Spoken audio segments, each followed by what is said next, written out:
Your family members abroad need to send you money? Worry no more. Henceforth, receive your international money transfers from Europe, USA, and South Africa made via Western Union, MoneyGram, and many more directly into your Orange Money account. At Orange Money, we are family.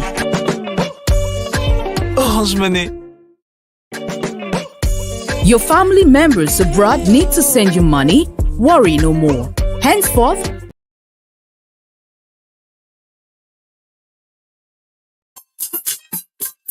Station rules the nation. True FM 96.1, the heart and soul of Liberia.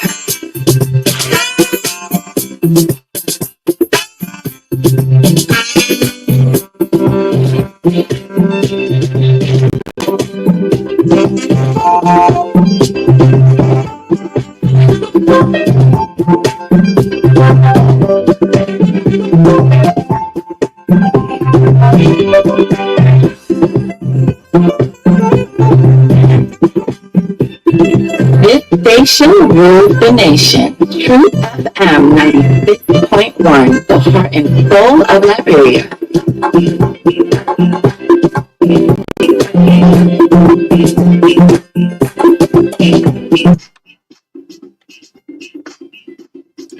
Oh, this theme song. Friday morning. Good morning, folks. Welcome to the TBS. The Good Breakfast Show. 96.1. The heart and soul of Liberia. It's Friday morning, the weekend. On this note, we'd like to say a pleasant good morning to the 15 counties in the land and breath of the Republic of Liberia. When you wake up in the morning, think about a better country. That's what we always say in the midst of all. Country first, Liberia first, Liberia second, Liberia last. This is the TBS, Liberia's biggest breakfast show. Labour wins the UK general election. Labour wins the UK general election in the landslide. Keir Starmer will be the new Prime Minister. After 14 years, the Conservative lost power is in a catastrophic defeat. They are set for the worst results in the history. Change begins now. Stemmer says, Rachel's, it's time for Britain to move on. Britain have a new Prime Minister. Oh my God. And I think my country, the country that I love so much, Liberia, you cannot be deported from here. That's what they say, the love of liberty brought us together, and let justice be done to all. Yesterday, President Joseph Yuma Boakai said on yesterday, he said it's not about the next election, it's about the next generation. Joseph Yuma Boakai. Liberia is not about the next election, but the next generation. People continue saying, don't persecute those who leave them. You should leave them. You cannot develop Liberia based on that.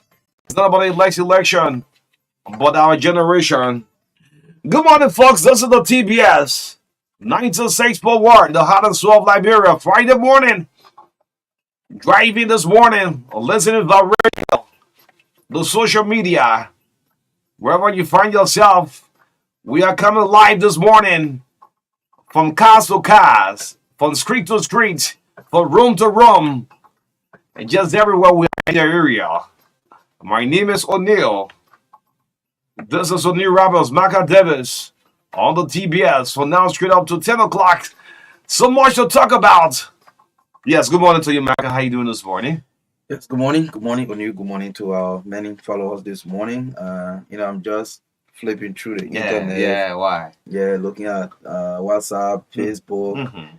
and other social media platforms.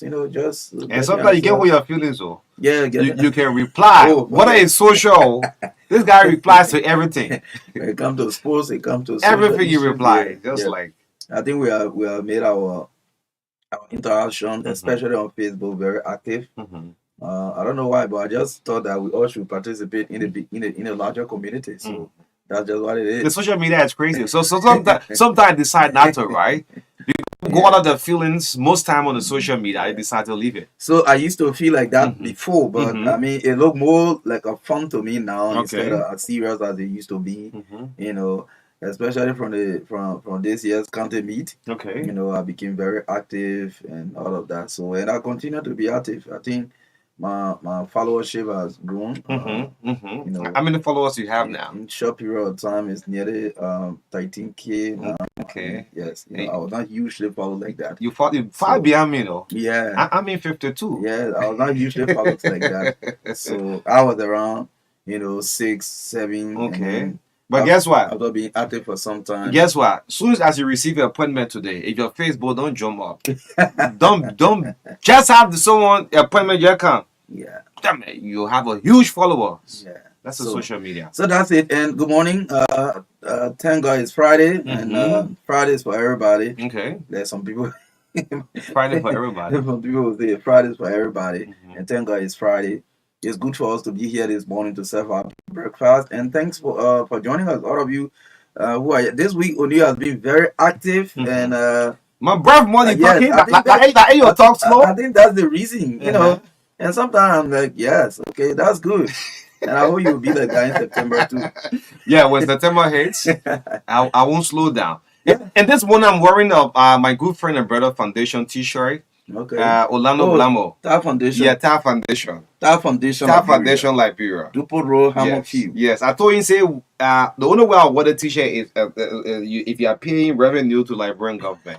So So stand the start paying now. yeah, since You you know, started wear it paying, it's for the register. So I decided to wear the Tar Foundation T-shirt. Yeah, let's say congratulations to Orlando because it takes a young man with a heart Mhm. to get involved into humanitarian work. We've been following over the period of time when he extends kind gesture to school-going children and other initiatives he's been undertaking Mhm. with the foundation over the time. What's the team he got on my back? Say, is it what? What's the team? Giving back to the society. Yeah, that's the motto. Tar Foundation Liberia giving Uh-huh. back to the society. Yeah. So he's been doing that. Sincerely, he's been doing that over the period of time.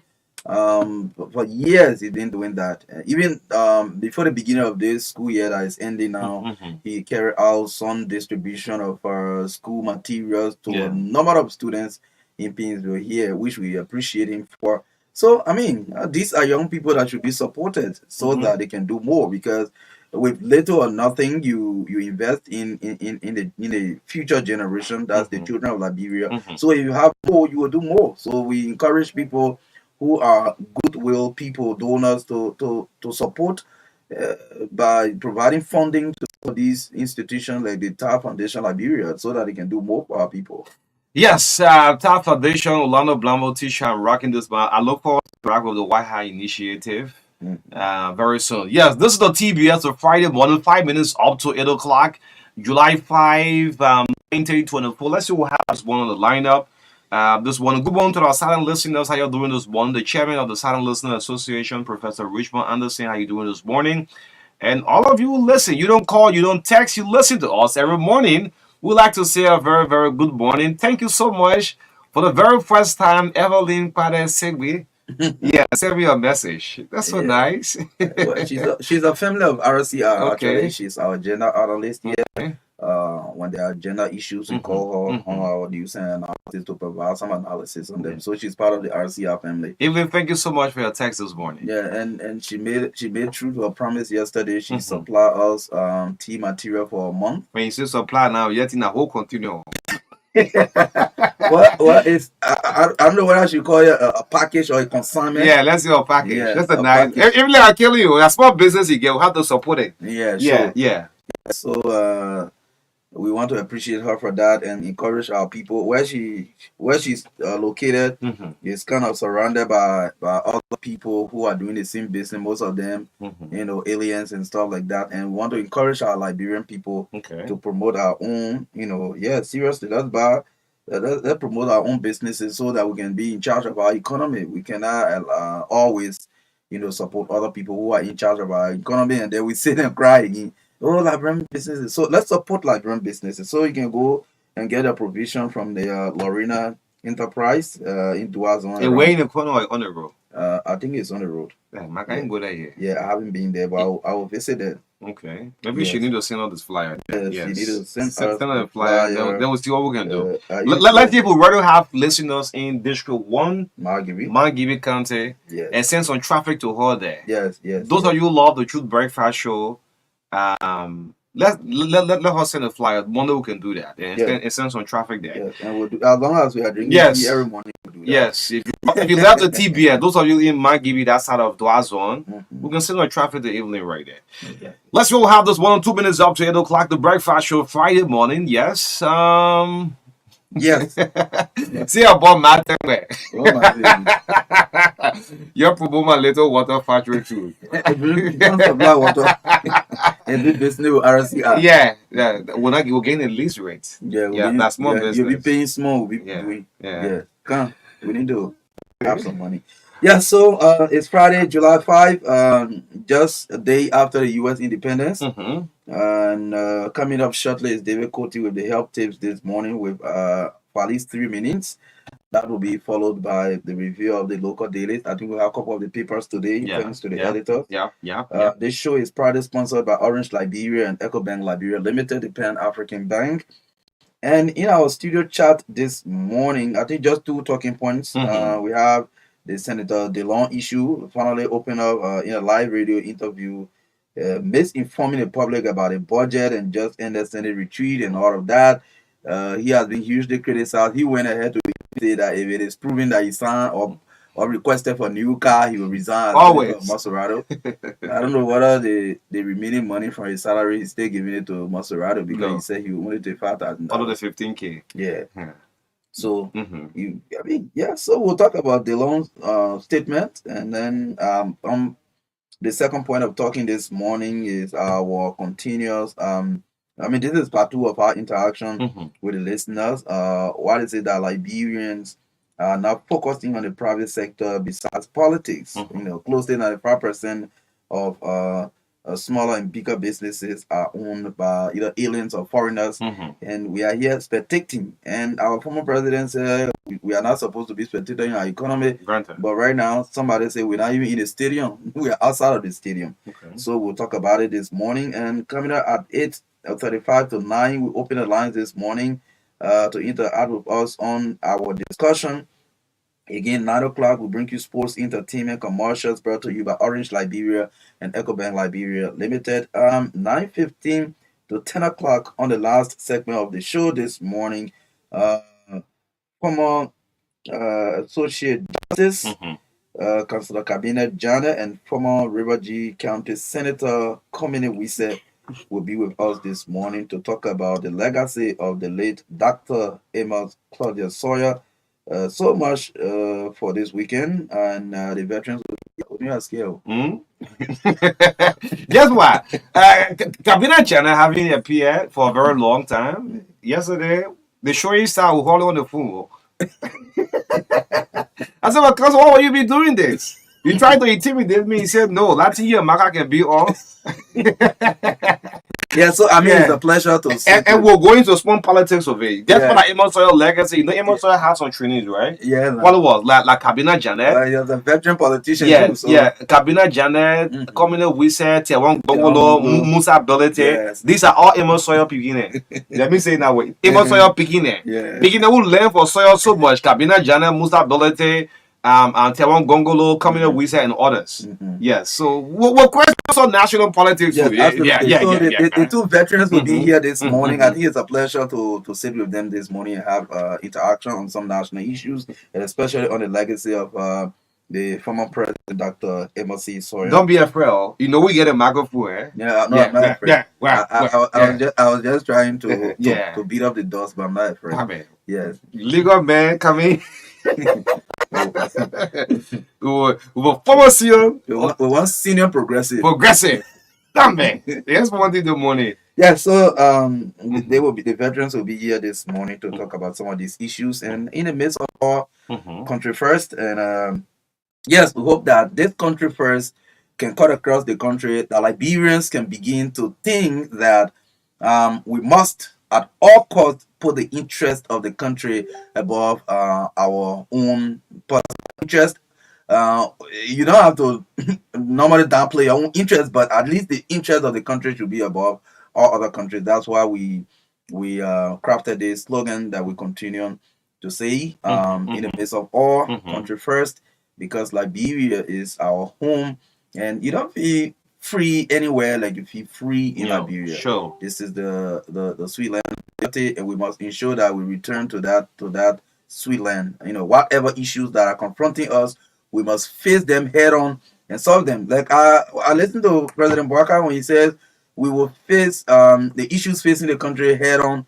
And for me, as the leader, like you said, I'm quoting the president, as the leader, my thinking is not about the next election, it is about the next generation. That's what the president has been saying at every occasion. That's what you have said. Yeah. You have said before, and I can copy that very well. Yeah. If Liberia will make a change, it will be a one-term president. Yes, I've said that. You have said that. So when President Boyka said that yesterday, I smiled with him and said, this is Marka quotes. Yes. If Liberia will make a change, it will be a Yes, one-term a president. one-term president. President who will not think about the next election. No. Yeah, so I'm very impressed when I listen to President Boyka says, as the leader, my thinking is about, it's not about the next election, but the next generation. That's a very good saying. And I think we should promote this saying that the president is saying, because we've been saying it ever since, that the way we see the trend of politics in Liberia, the transformation of Liberia depends on a president who doesn't care about the second term. Right. Who doesn't care about the second term. Yes, sir. Yes. Yes, sir. Yes, sir. Yes, sir. And yes, sir. This is the TBS. You started you want me to yeah? Look, let me show you this one before the Jericho to just hold on, right? And it's done already, Captain Reddy that is here, right?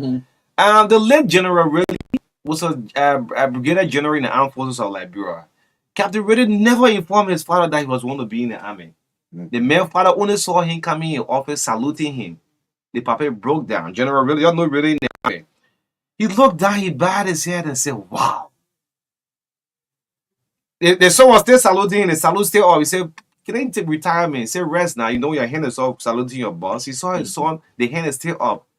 And he said, he saluted, he said, drop it. He said, damn it. He said, yeah, that's passion. Anyway, and let me say kudos to President Joseph Boyka, the Ministry of Information, for the very first time to see the president going for a press briefing. That gave life to that dear building. I'm sorry. Yeah. Professional in the building, but that building had been dead for a very long time. Only you are not sorry that dead building. Even the minister mentioned that yesterday. Yeah, no, let me know. No, the minister himself said it. Yeah. Professionals in the building, but the building had been, I mean, we are talking about the infrastructure. We're not talking about the people inside. No, not the people inside. That building had been a dead building. This is the only Mika building you see that people will put sometimes money together to buy food before the press briefing start. The press briefing is supposed to be 11 o'clock. The guests that are coming sometimes will rally around and buy food for the building. That's how the building have gone to. For the very first time, the president climbed the stairs and went to Charles Boyan our conference room to have that press briefing. That was impressive. Very impressive. So, and according to the minister, that is the second time a sitting president is going to that conference. Okay. The last time was in, I think, 2009, but former President Ellen went there to sign a book of condolence. Okay. So she did not go to address a press conference. Yes. So President Marka is the first to go there as president Since in, 1847. recent history, or Say how many 1847. decades? Let the CDC start. Yeah, Say 1847. to go to the Ministry of Information, New record. to the Charles Brown conference hall to deliver a press conference. New record. Yes, that's great. Yes. Thank you. Because if you do that, you know, I was former reporter Reporter, assigned yes. at Mika, right? Of course. We used to go there all of the time. So I know that my colleagues that are still assigned there were impressed when the president went there to it. That means that that place is important. It is the mouthpiece, the speaker of the government of Liberia. So our reporters there will be impressed, and the president was talking and making reference to some of them, how there's a need for transformation, so that some of you who are in the media and volunteering, the president said that Yes. some of you are now working for pay. Yes. So that we need to clean the payroll, ensure transparency of the government payroll, that wasted money that are going to come back to the government, we can use it to, you know, have some employment, other opportunity for the young people. Yeah. And I was impressed when the president made specific reference to our colleagues, because it is true. There are majority of them who are volunteering. Great. So as we bring in the lineup, Marka, that should serve as an inspiration. Government officials leave the job with the Ministry of Information.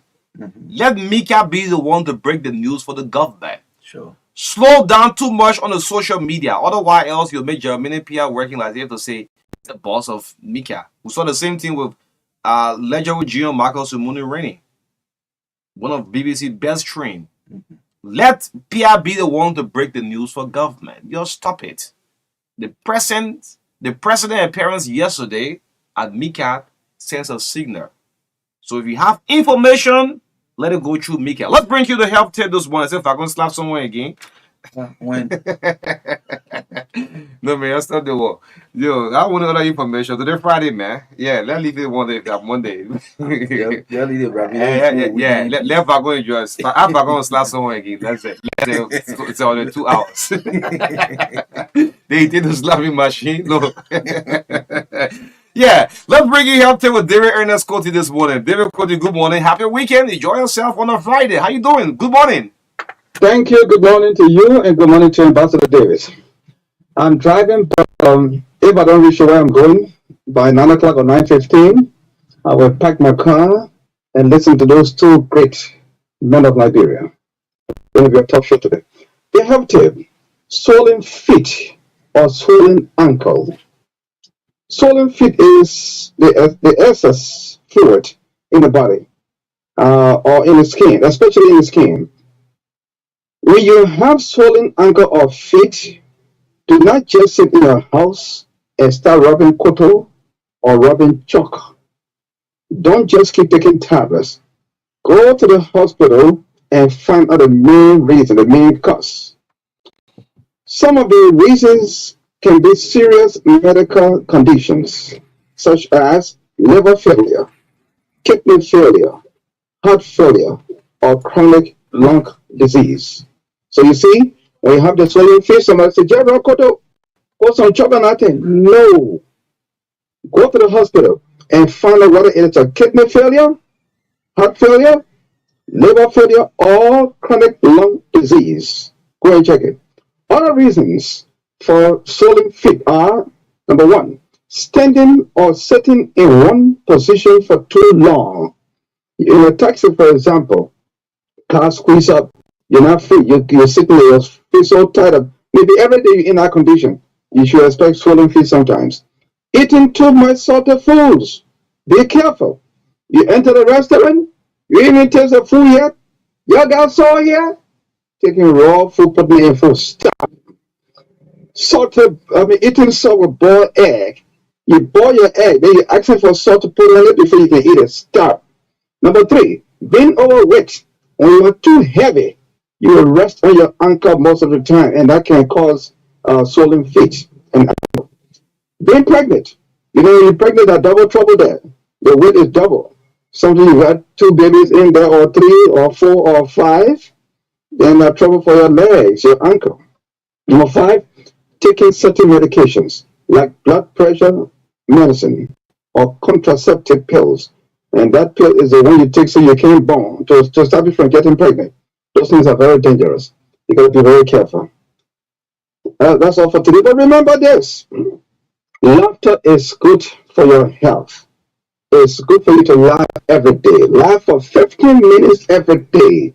And one of the best ways to do that is to form a laughing club. Just find some friends around. To find what? Laughing club? Yeah, laughing club. Yes. I can even ask the two of you to join me. We'll find a way to laugh for 15 minutes a day. So I will do it. I will be that Zoom call. Wait, we'll do it by Zoom. Yeah, but let me start first. I got a little joke here. Okay. Laugh. I will not leave the line. Okay. All right. Now, I was driving one time during the time of the inspection. Two police officers stopped my car. The other one said, "Oh, but I didn't go to car." The other one said, "But the kind of people who should be respecting the law. Let it back and let it stop the car, man." They stopped my car. The other guy came to me. Chief, how I said, "Fine. Have you registered your car?" I said, "Yes. Here's my document." He said, "All right. Have you insured the car?" I said, "Yes. Here's my document." Then he looked behind and told his friend, said, "My man, look at no." Then he asked for my driver's license. You got a license? I said, "Yes, I got it." Then he told his friend, "My man, look, when I pay, I was so today." Then, You have to be careful. I can't listen to it this time. There you go, sir. Say, "My man, we'll pay our suit. We got to find way. We got to find way." Then the other guy came close to the car. "Chief, how are you?" I said, "Fine.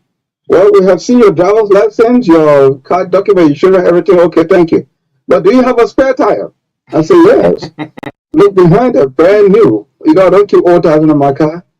Then the guy, you look at your friend and said, "Well, what will we do now?" Then the guy said, "Okay, I got one more question for you. How are you keeping, Chief?" I said, "Well, I'm not too well. I got malaria. It started from last night. He said, "How we got you?" I said, "What do you mean you got me?" I said, "You have broken the law." I said, "What law?" They're driving under ill health. That's public health. How do I call it? Ill health. So I said, "Well, what's the penalty?" But you told the man what happened to you. Let me go to the fine and pay. He said, "No, I want another finance ministry to you pay right here." So I had to pay right. Anyway, thank you for the time. Okay. That segment is a very great show today. Okay. You mean with Cabinet Janet will coming up with that? Cabinet General coming in. I said, "I'm driving towards ELBC.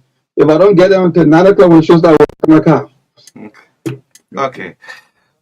Thank you so much. They were in us go to with our healthcare regular feature. Let's find out what's making news for the print media this morning.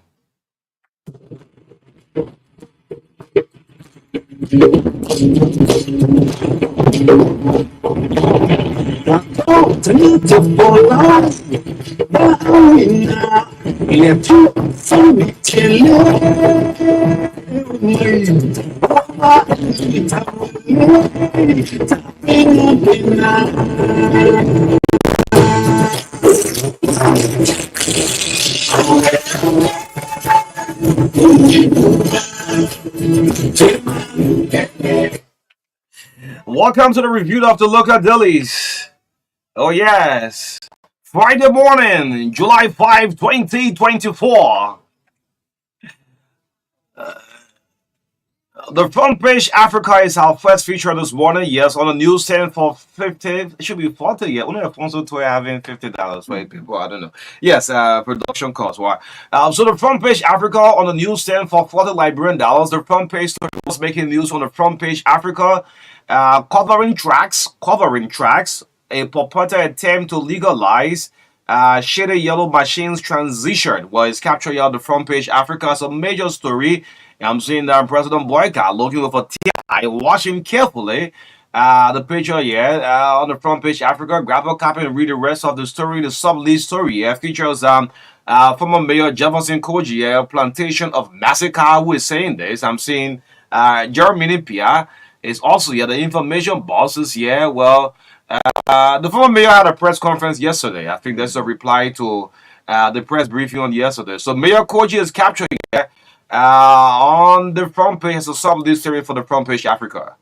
Yeah, let's go for the Daily Observer newspaper. Thanks to William Hammond this morning. The lead story on the front page of the Daily Observer newspaper: Bwaka craves efficient workforce, launches employee status regularization program. Where the president is captured here at the Ministry of Information alongside the CSA boss, Josiah Jokai. That's the lead story on the front page of the Daily Observer newspaper. The sub lead story: investors demand prompt action against perpetrators of SRC violence. That's the Salala Rubber Corporation violence recently. So investors are demanding prompt action against perpetrators of the violence. That's a sub-lead story on the front page of Daily Observer newspaper. Another story there: CSA sets stage for efficient, vibrant civil service. Weeds out 687 ghost employees from government payrolls, reportedly saving $2.6 million annually. So Josiah Jokai is also captured on that story. Government of Liberia gives ELWA Junction a facelift, but removal of street vendors triggers mixed reactions. Well, a glittering picture of the LRA building here at ELWA Junction on the front page of the Daily Observer newspaper. On the back page, Liberia World Bank signed 30 million deal, funds intended to enhance transparency, boost electricity supply. Well, that's a lead story there. But it's on the back page. Still on the back page, Bao Chico commit to upholding MDA. CSR wants to build a more cohesive relationship with the communities. Is another story there on the Daily Observer newspaper. Yes, let's move on to the New Republic. Yes, the New Republic on the newsstand for 50 Liberian dollars. The front page story. Major headline, the front page, volume 14, number 117 of the New Republic. 5,000 customers to be connected. 5,000 customers will be connected. What's it? LEC or what? Okay, it's on the front page of the New Republic. 5,000 customers will be connected. Still on the front page of the New Republic. Marka urged to retain current LLA chair. Well, it's a sub-list story on the New Republic. Marka urged to retain current LLA chair. You can grab a copy of the New Republic and read the rest of the story. Salala protester charged with multiple crimes. Salala protester charged with multiple crimes. So let's go to the back page. What the back page have? The back page from the New Republic. 400 members demand scrap dealers president removal. The president of the scrap dealer is under serious pressure. Close to 400 members demand he should be removed as president. Well, you can grab a copy and see who's the name of this scrap dealer, yeah? It's on the back page, just on the back page of the New Republic. Boycott, this is George Weah. Oh. Me, I don't want to reply. A man here the exact days. President Joseph Boycott, this is Weah, debunks witch hunt claims. Well, the president is capturing on the back page from the New Republic. Yes, grab a copy and read the rest of the story this morning. Yes, in the hard paper newspaper for $40, you can grab a copy. The banner headline: as UP government strangulates rice importers, numbers don't lie or play politics. I'm seeing the president and the commerce minister capture on the front page of the hard paper newspaper. To the back page, UP government wrongfully proceeding. Representative Alex Noah claims. Well, what is the government doing wrong? If you grab a copy of the paper, you read the details. President Boakai, to foster transparency in government, President Boakai launches employee status regularization project. The president also captured the Markham Joseph takes over ECC as board chair. ECC election coordinating Oscar, bro. Yes.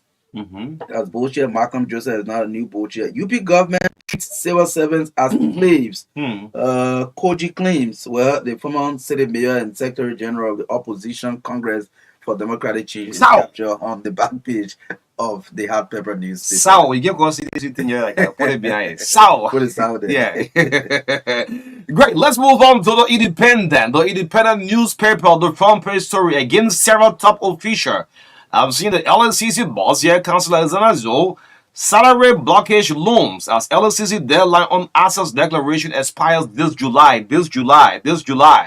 LNCC deadline on assets declaration expires this month. So those of you who have not declared assets, well, The Independence reporting against several top officials' salaries blockage looms. Well, the LCC boss, Councillor Zoe, is capturing on the front page of from the Independent. Grab a copy and read the rest of the story. Boycott highlights African unity. It's a sub-lead story on the front page of the Independent. Joseph Boycott, the president, as key to socio-economic transformation. JMB is captured. Let's go to the back page. The back page. Back page story, very interesting. 800 should be 687 ghost names removed from government payroll. 687 ghost names removed. Also, the CSA boss said 1,000 former consultant. Can you imagine? Nah, man. Look, some of the publish some of the names. Let's see. 1,000 former consultants in the CDC government. And I know the next government too will tell us the amount of consultants the United Party to have. Anyway.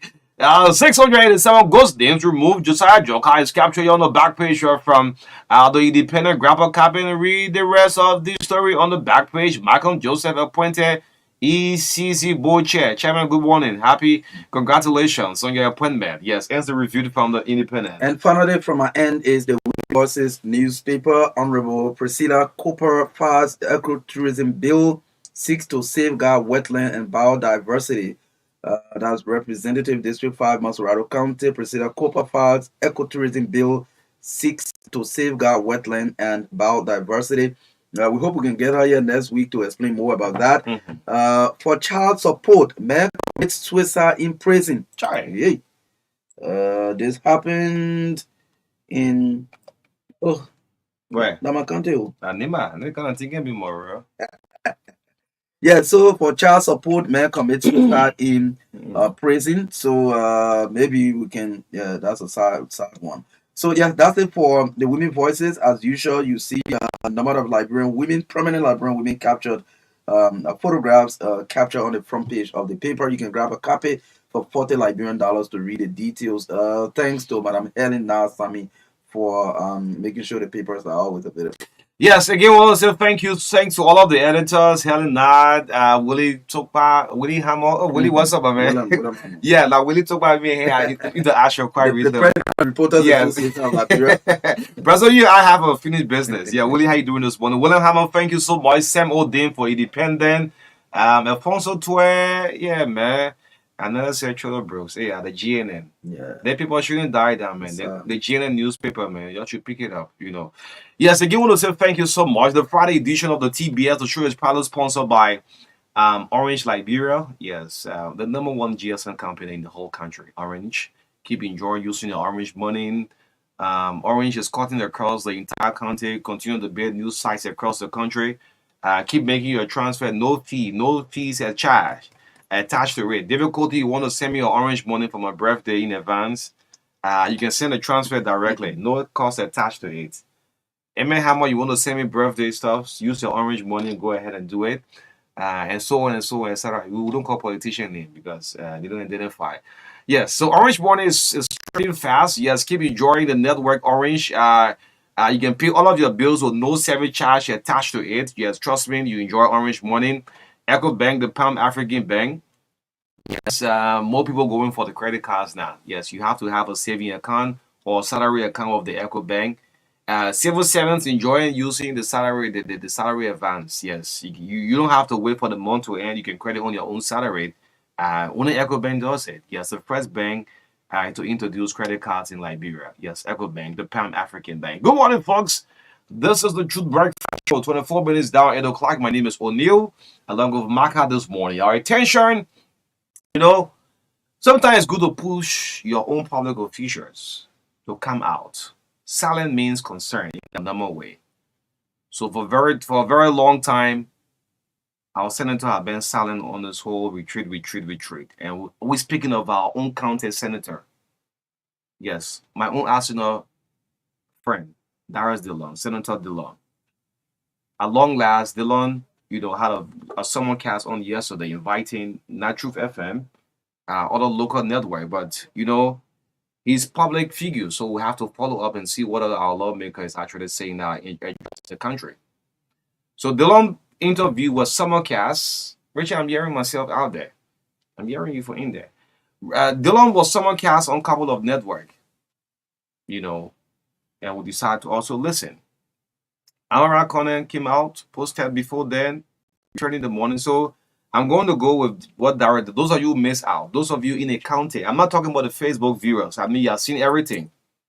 From the interview we had yesterday, Darius Dillon have been seriously been bombarded.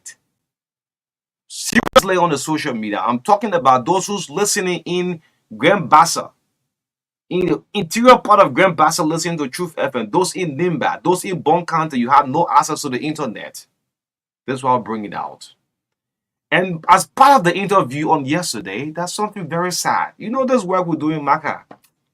Sometimes we're looking at the classroom teachers. Journalists are like classroom teachers. But what we are in this position because our passion is not about the money. Whenever a public figure bring the media, the next lectures you receive now is you refer to the media as lazy journalists in Liberia. That's how you turn to the media. In the tone of our senator, journalists in this country are very lazy. So we've been doing some research. And the senator said we are lazy. We've been doing some research, listening up to all what the senator said on yesterday as lazy journalists. So as key part of the focus on the interview on yesterday, it was about the Senate pro tem and that of the retreat. Liberians, you're listening up. The senator was justifying on the $17,000. In the budget, you have a draft budget and you also have a recast. The draft budget normally will all go to the public. People will see how it is there for the pro tem office, the president office, the vice president, the speaker, etc., etc.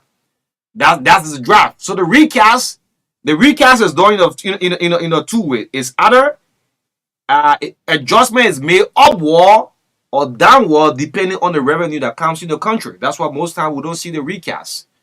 But the attention was directly on how much our lovely pro tem spends for her fuel.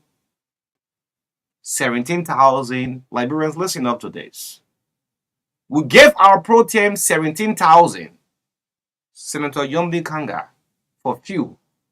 17,000 USD. And he was justifying that for fuel and for a generator at home. There are two different something. $22,476 for our pro tem just to give her light at her home on a yearly basis. Dillon said we are lazy journalists. Error number one. He said the 17,000, let's break it down. If you are breaking down, you don't multiply. He said we should multiply it times 365 in a year. When you are breaking down in high school, in Monrovia College, when you are breaking down, you either divide. Right? So if you divide, it was justified. I mean, I'll probably have to know this. So you see the pro tem have 3 vehicles, right, in her convoy. Security 1 is at the front, and the back is another vehicle. So we spend how much? 17,000 for her yearly fuel. Then at her home, how much is spent? 22,476 United States dollars for fuel to fuel. That is in a total of $82,460 we gave our pro tem. The senator also went on to defend that senators, the retreat. You know, the retreat have a service program in Grand Bassa. So they decide to go to this church. And Liberian, you should listen. This is where conflict of interest came. Dylan, good morning to you. You term us as lazy. That's a slap in the face of the media. So we have to prove you wrong what all you said was. Journalists, according to you, went to the Worldwide Mission Church in Grand Bassa.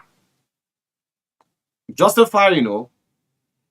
In the church, you had Alex Tyler, Prince Moying, Sir Joseph, Creighton Duncan, Eric Mervyn Snow all attended the Worldwide Mission Church. And the senator said, we gave the church 10,000 United States dollars from government money. That's a check Prince Moy gave. And the church belongs to a conflict of interest there. This is Senator Yomdi Kanga Father's church. This is not Dupo Road Church in Moserado yet. This is not a Free Pentecostal church in Cinco there. Liberians, listen to this. Sometimes when you people make this error, don't blame it on the media.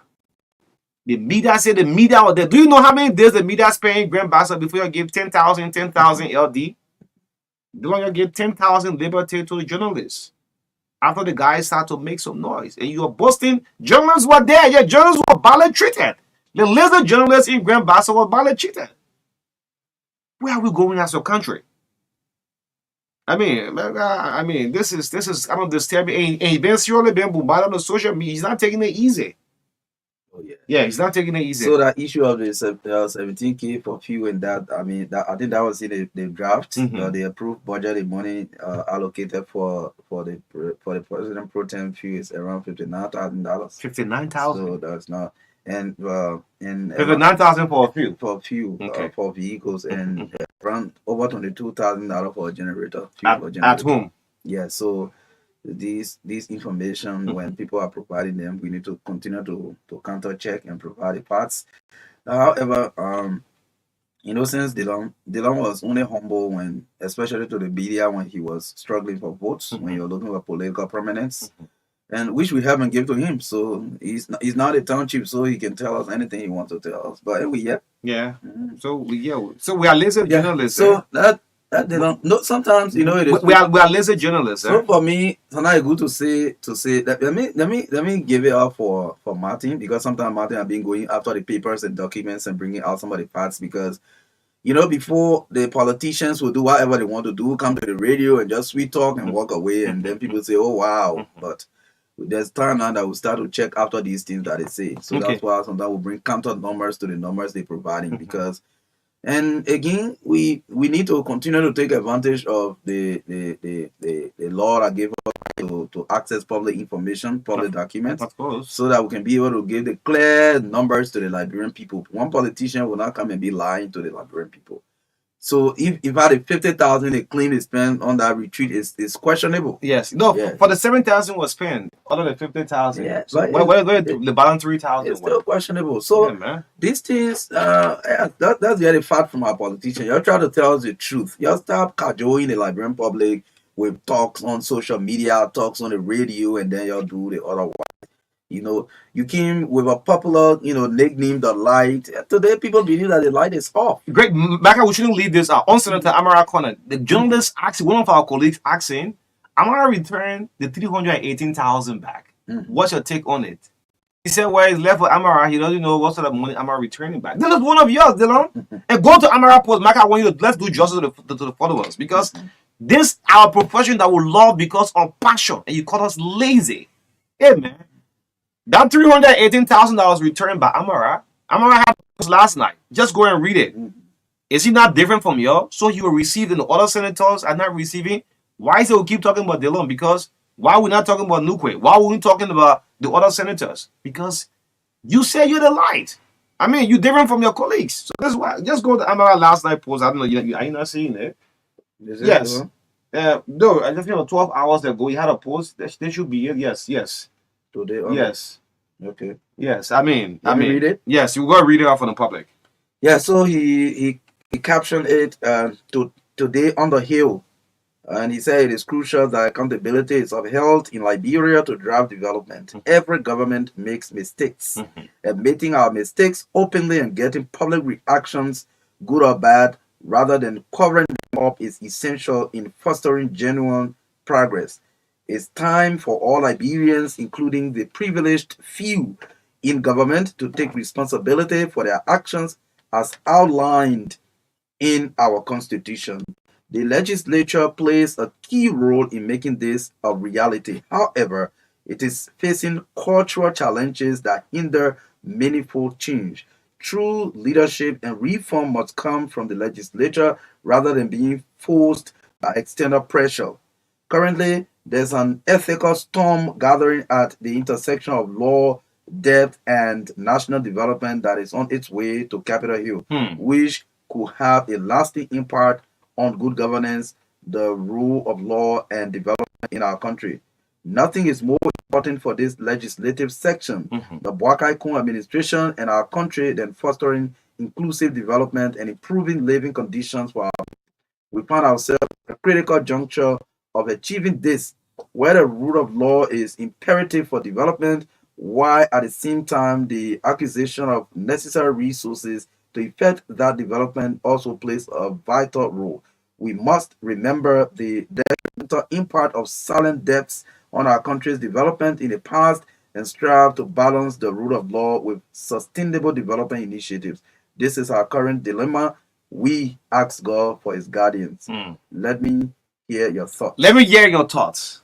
So this Amaral post came 15 hours. And That was after Dylan's and the interview. hashtag is open government. Open government. You see that? Back I go back to the first paragraph. Let's do the public justice. None of the social media follow us. I mean, you're seeing everything on the Facebook. Those who don't have no access. The first paragraph, he talk about how crucial accountability is, how it is crucial to uphold accountability. Admitting our mistakes. Yes, and admitting our mistakes. Our mistakes. Every government makes mistakes. Of course. Admitting our mistakes openly and getting public reaction, whether good or bad, rather than covering the mistakes up, is essential in fostering genuine progress. So it is time for all Liberians, including the privileged few in government. Now they don't wanna be the privileged few in government. Some of them know that privilege. It's a privilege. Yeah, some of them don't know that people privilege. vote you. Yeah. Okay, the privileged few in government to take responsibility for their actions as outlined in our constitution. So, well, these are some of the things we continue to say. A spoil system is not easy. You know, when all is red, once you put white there within red. Of course. Yes. So we need strong characters to make some of the hard changes. Like for example, we appreciate the ongoing employee status regularization project. The CSA. Yes, under the CSA, because this ghost name thing is a historical thing. It's a long-standing thing, decades upon decades. So if we don't solve some of these problems, we'll be spending some percentage. You don't want 5 or 10% of our national budget going free in the air to people. So if we verify the employees payroll, the government payroll, and it shows its transparency, at the end of the day, some of the free money that are going out can be redirected to development projects in the country. For example, we are going to be saving some 2.6 million per year. That's huge money. It can go towards supporting health, supporting education, and all of that. So I mean, this is important. Supporting our security sector, the police. They're taking peanuts as salaries. We know that. Let me just say this. You know, our public officials shouldn't rise a citizen against them. Like, I mean, we're not inciting it. Like we see in other countries, Kenya and others. You shouldn't do that. When people hear this kind of funds, you know, and the hospitals very challenged. You go to JFK down and say the next will go and buy paracetamol across the road. The ordinary citizen hearing that taxpayers' money. I mean, we can't do this. And on the issue of your vehicle, lastly, before we go to this stuff here, this your vehicle thing, the senators, right? We are hearing some of the senators are requesting for the money in cash. You see what the House of Representatives put out that poster on Tuesday going with tricycle, because this 45,000, imagine. Evelyn sent me some article, right? Like, bro, it's the only country where we pay our public official the high sum of money. You buy one man $45,000 car. And the reason why we got on you the loan is because you said you don't drive, you don't ride a $45,000 car. So you ride it around. We see it. You said of the 15,000, 10,000 will go to Maserati. You live up to it. And you see Amara post. Amara is admitting to mistake. Open government. Let's hear from you. Your own post. When you made a post today, 90% of our Senator Dylan posts, all of the comments are against. Don't block some people on Facebook. That's why you start doing. Don't block the people. Read them. Work on it. I mean, someone disagree with you, block them on social media. You did not see anything. Don't stay share it. Marka, I'm about to share this with you. And this is repealing and replacing the investment incentive acts of 1973. There are certain businesses that foreigners should not be doing in our country. If it takes for us to go 1 month with this, we'll help them, because Liberians, we're losing the whole country. We are losing everything. You see, our attention will took almost 30 minutes just on the House of Senate, right? The businesses are gone to the foreigners. Today, every community, just open that photo I just sent you. Thanks to Rufus Newville for sending me that last night. I mean, we went back and forth up to 1 o'clock in the morning to get it. Today, every community. I've seen it. Oh no, sorry. Yes, David tried to hike it. Yes. Today, from counties to district, look at all of the stores, the shops are all owned. 90% are owned by the Fulas, the Fulanese, Lebanese. All a typical Liberian man thinks about is how they will be as assistant minister or director general or some kind of director or managing director or minister proper. The foreigners can shut down this country business-wise. Business-wise, this whole country can be shut down.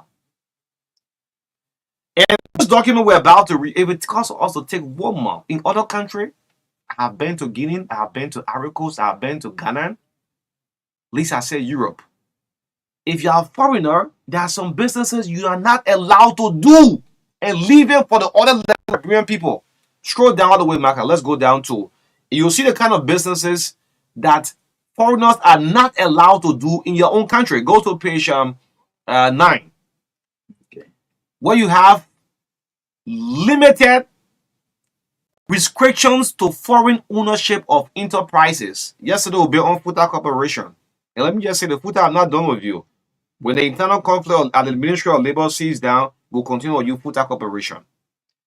Yes. Yeah, so it's a limited restriction to foreign ownership of enterprises.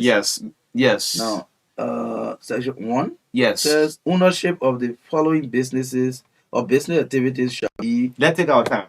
Yeah. These, I will do it simple with them, Marka, just all down there. These businesses are only for Liberians to be, if you're a Liberian woman or Liberian man, it's their business. Only Liberians should do these businesses. Today, everything upside down. Like we're losing the country. Look, we are losing the country. Look, we are losing the country business-wise. Let's look at the ordinary businesses that Liberians should do. Let's go with it. Yes, ownership of the following business activities shall be reserved exclusively for Liberians. Liberians. A. Supply of sand. Supply sand. Sand, well, they get Chinese company then doing yes. Only Liberian people should be doing this business, supply of sand. Block making. Block. We got foreigners doing blocks in this country. Peddling. Yes. Travel agencies. Look, do you know how many travel agencies are all owned by foreigners in this country? Only Liberians supposed to do this kind of thing because people travel every day. Retail sale of rice and cement. Oh, I Pombe. Retail sale of rice and cement. Retail. Only Liberian people. Only Liberian and FUTA Corporation is no exception. Only Liberians supposed to be doing this kind of business. Otherwise, we'll be slave in our own country. Ice making and sale of ice. Today, Chinese are all doing ice business everywhere in real life. Amen. Tire repair shops. How many Nigerians you have in this country doing repair of tires? Marka. Look, the country finish. We're just on politics. We are dumb. And we'll call our lawmaker to look at this act here. Otherwise, else, we'll incite the public. These businesses are for Liberia. Look at tire repairs. Nigerians have taken over the whole thing. Auto repair shops with investment of less than 50,000. Ask the Lebanese. They took over everything. They got garage. Ask the Lebanese. Everything. Shoe repair shops. Oh, ask the men from Guinea. All the shoe repairs. Retail sale of timber and planks. Look at that. Operation of gas stations. Whoa. Video clubs. No, that one Liberian people get. The video club. Liberian people get it. Liberian people. A video club will know for. Operation of taxes. Now they went for us. Operation of taxes. Yes. So the Liberian people. The taxes? Yes. Do you know how many foreigners on the taxes? These things will make you not as a slave as in your own country. If you're sitting there, you listen to the radio, that's when you should be crying. The day they get vexed and pack all the taxes will not go anywhere. You not go anywhere. Or typical Liberian should be crying in your spirit this morning. All your one appointment. Nobody's looking into this. Importation or sale of second-hand or used clothing. What? DK don't have flair. They don't have flair. We don't even have control. Look. Distribution in Liberia of locally manufactured products. Only Liberians should be doing that. Yeah. Importation and sale of used cars. Used cars. Except authorized dealerships which may deal in certified used vehicles of their maker or something. Yes. Mhm. And yeah, but back up before you go. Mhm. And let me just say to our foreign partners. I mean, we're not going against you, right? There's no form of xenophobia, whatsoever it is. You have businesses for foreign companies to be doing in our country. We'll get to that on Monday. But today, Marka, let's look at these businesses. Otherwise, else you'll be crying. Israel is still in Egypt. You will cry. You don't want. We'll be looking like a real slave And in our and country. the number one on this list is Is the sand. supply or Yeah, stand. supply of sand. Only Liberia is supposed to do this kind of business. But today, which companies are taking river sand and selling to us in this Yes, country? yes. The Chinese doing the black. We got all the sands here. The black sand. Mm. Look, the lawmakers. Your good morning to all of you. Listen, the 55th. This kind of information. That's why we member of the fourth estate, the gatekeeper of the society. By now, most of the lawmakers now should be coming in my WhatsApp DM and say, send this act. Can we enforce this? Otherwise, else, when you park your car, ordinary men will run to you and want small thing. Any lawmaker anywhere. Because we're looking like a slave in our own country. And if it takes for us to go 1 more day every morning, reminding our official, good morning, President Black Guy. Maybe good morning. The speaker, good morning. These local businesses, only Liberians should be doing it. Otherwise, else, the anger will be still to what? To your every day. Because these businesses will bring money every day. Liberians will be in power.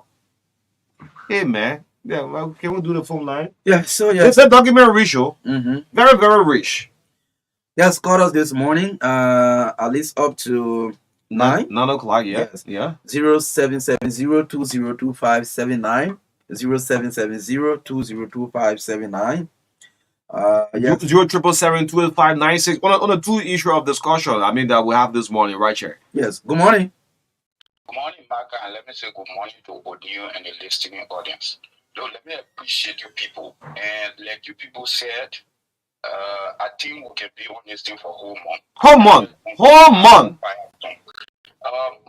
Marka and Odile, I don't know if you people can remember 2002 when the issue of gap press happened. You notice that both of the foreigners say they're not putting their car on the street. They pack their car with strong money. Before you see over 2 hours, there are no car in the street. And these things happen because when the foreigner are in control of what the typical Liberian should take control of, when the foreigner are in control, you suffer.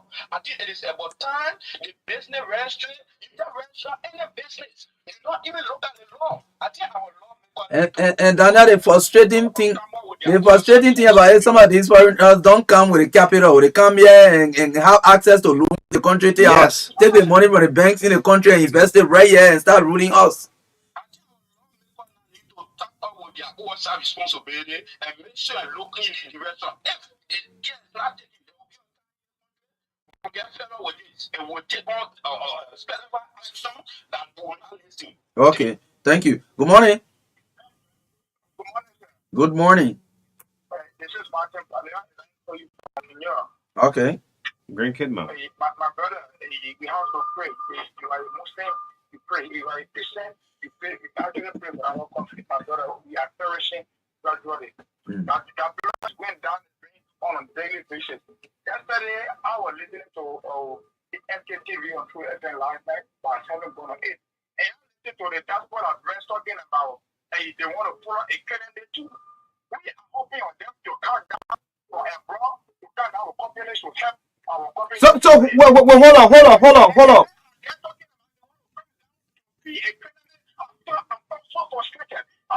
Hello. Just a minute. Just a minute. Do you know how many money is being sent from the US to Liberia? Do you know how many people in the diaspora send family money every day that people not work in this country? So if the people are saying that they may not be wrong, high money and send it back home. Do you know how many people left to send wave money, Grand Western Union?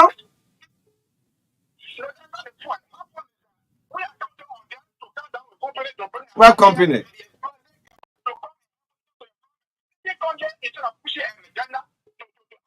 Okay.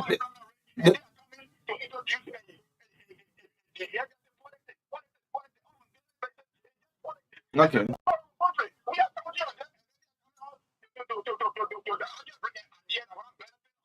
All right. You know. Okay, Thank you. hold on. So, Thank you so, for joining so us from Grand Cayman. this one I want to agree with you. Like Liberians in this country have survived on relatives in the U.S. And you know it's no secret. So his point is They should bring they should company come and with think. investment No, people in think in that. the private sector instead of going Yeah, into politics too. no, That's what so he's saying. the real politician on the ground not doing what they're supposed to do. So they have the right. You're for your candidate, you register your party. Liberian people vote for you. That's it. Okay. Good morning. Thank you, Marka. Good morning. And let me say good morning to people who need Shirawa. This is the voice of Prince Kulake. You know, listening to the voice of Honorable Dillon always brought tears in my eyes. For the Honorable we know yesterday that stood in defense of the masses to come and defend the wrong and protect the wrong and see the wrong. It is something that beats my imagination. And while we kept crying on the knee of the law, because the law is the only lawmaker. At the time when you were protesting, we had a dollar rally. We raised money, motorcyclists or marketer, we raised money thinking that he will be there for us. And he campaign message was very unique. Like any other thing that is even discussed in closed session, once he not voted around the national security, I will bring it to the public. But today he has gone contrary to everything. He dare defend the wrong. That's why he blocked all of us. They not block me since 2 years. In conclusion, we went to certain meeting and what the law and his colleagues said last time was preschool like we know you people, you should be there. If anything the honorable does, you should say, what's about Koji, what's about Maggie? I said, no, is that what we elected you people for? It was from that day, they know there's a black between us and went black for. So I'm not surprised for him to be wrong. He had put me right that I was right to have left the law, and the law is going down the drain. It's just a matter of time for him to be exited. Thank you for the opportunity this morning. Let's pick up Lawrence Yolu this morning. Lawrence, good morning. Good morning, Audio, and good morning to Naka, good morning. Morning, sir. Yeah, I think we are grappling with an issue of self-discovery, and to trace back from the fact that we don't know ourselves as a country, it's hurting us. We got people that are politicians that are the bad fruits of our society. Not all of them, but most of them are the bad fruits of our society. They don't understand what the country is about. And it's not just about the present group, it's about the groups before us. We cannot ignore certain jobs. We need radical accountability in the country. We need to make sure that everybody in the country must do and be like you. We cannot give our jobs to Chinese, to Lebanese, just because we want kickbacks. The reason Lebanese come in beds, groups, and when they 3 months, they have become millionaires. Indians, all these people, we need to be angry in our spirit and push these people out. It cause for us to deport them, we deport them. You know, my brother, is just doing a life where some people you need to cut them off, you cut them off. So we got a stage at this country where our leaders should do it. But you see, most of our leaders don't have the guts to do it. And this is hurting us. Chinese are mining black seed and putting it in containers and carrying it to China.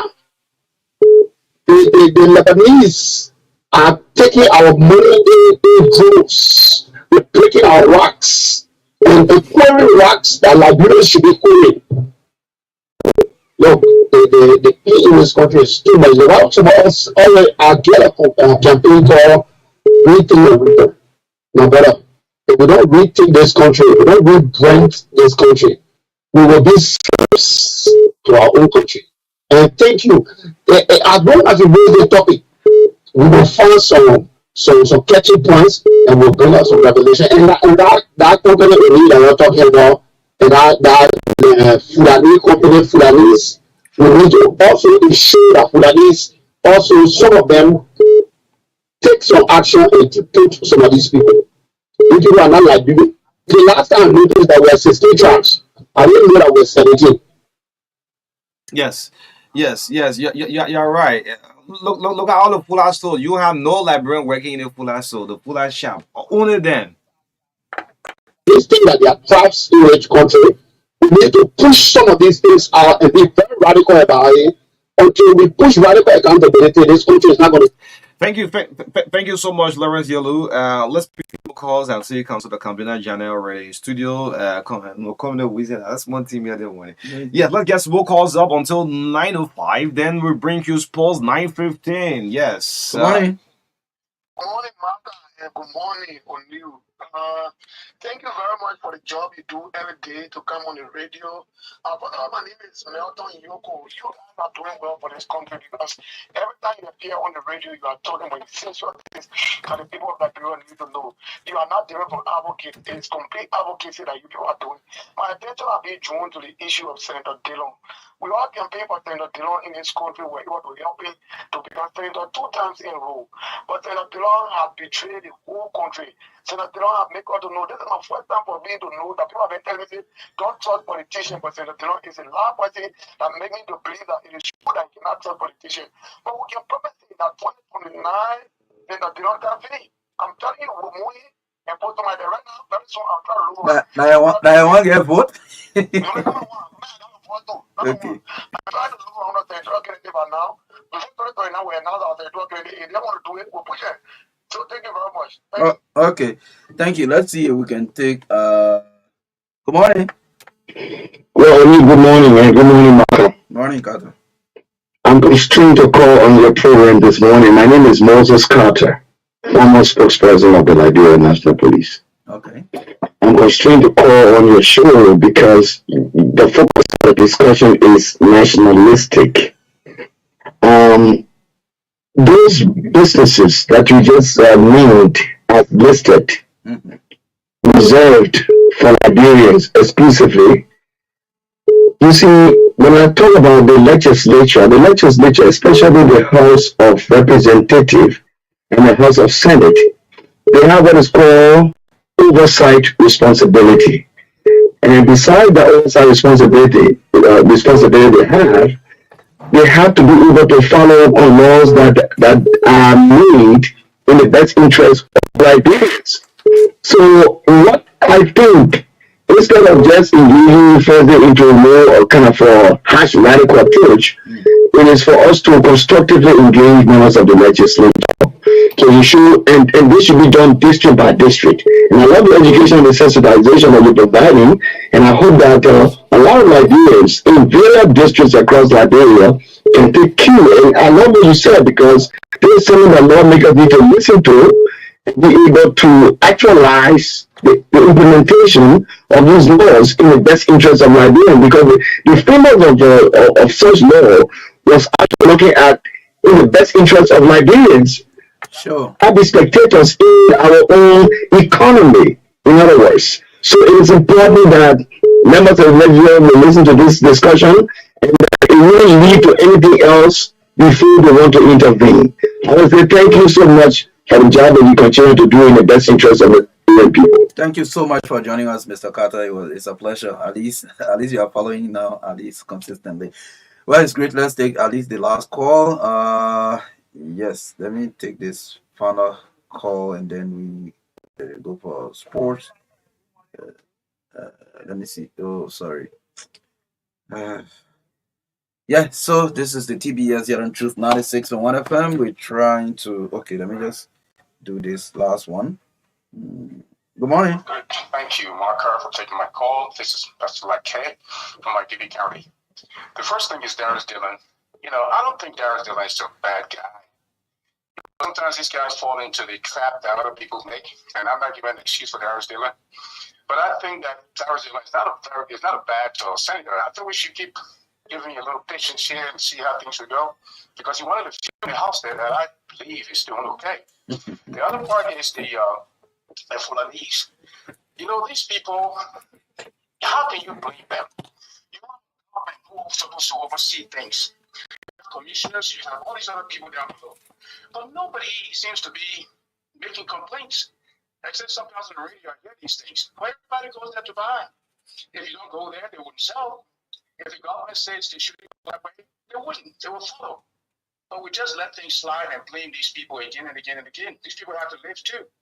So I like equilibrium when it comes to making judgment about who's who in the country. Thank you for Okay. taking my call. Yes, thank you. So, gonna try to bring on. Yeah, so let's do polls, but this we have to do this. This is not a one day thing because the reason why I'm saying, some way somehow there are some people who to these people then. So to fight this kind of thing is not easy. Yeah. These local businesses, what Liberians should be doing, we want to call on our lawmaker. We want to see the lawmaker that will say yes. I'm leading the lead campaign to see this is enforced because into the act. All right, their businesses belongs only Liberians should do. Otherwise, else we'll be slave in our own country. Everybody just thinking about how to be minister, how to be superintendent. All of the businesses are gone. O'Neil, the painful thing about it is that these people don't bring the money out of the No, country. they send it back home. They come here, they settle, and then take loan from our very banks here. Yes, yes. Establish these businesses that Yes. Liberians supposed to be. Liberians don't have access to finance. Yes, we Liberian don't. businesses are struggling. There are some Liberian businesses or business people who are very serious, who are committed to what they do. But sometimes they find it difficult to access finance. Look at me. But our people, some banks want to trust maybe the foreigners or the aliens and over the Liberians, which is absolutely bad. So again, the Liberian business registry, for example, when people go to register businesses, what do you look for? What do you look up for? Can you say to them in their face, no, this business you are trying to do is reserved exclusively for Liberians and not for a foreign person? Do you do that? You don't do it. That's wrong. Look at Food Corporation. Only this law. There's an Indian guy they call Bala or Bila. The guy sent millions of dollars back home. He's a compliant operation manager for Food Corporation. He's very rude. Millions of dollars. Why in your own look? This is not a one-day conversation. Otherwise, else, because some of our top officials are attached to these people, these powerful business tycoon. So you can talk this thing one day and let it go. Someone just sent me the message in Sweden. Sweden was like the same thing in Europe. The Swedish people fought until they took their own country back. And that's it. I mean, Monday will come up with part 2 of this. Let's bring you sports. We already have Councillor Kabina Janet coming up. We said already we have to bring sports. Let's bring you sports. Thank you so much. Thank you in the midst of all we do. I mean, country friend. Let's get sports coming up right here on the TBS 96.1, the heart and soul of Liberia.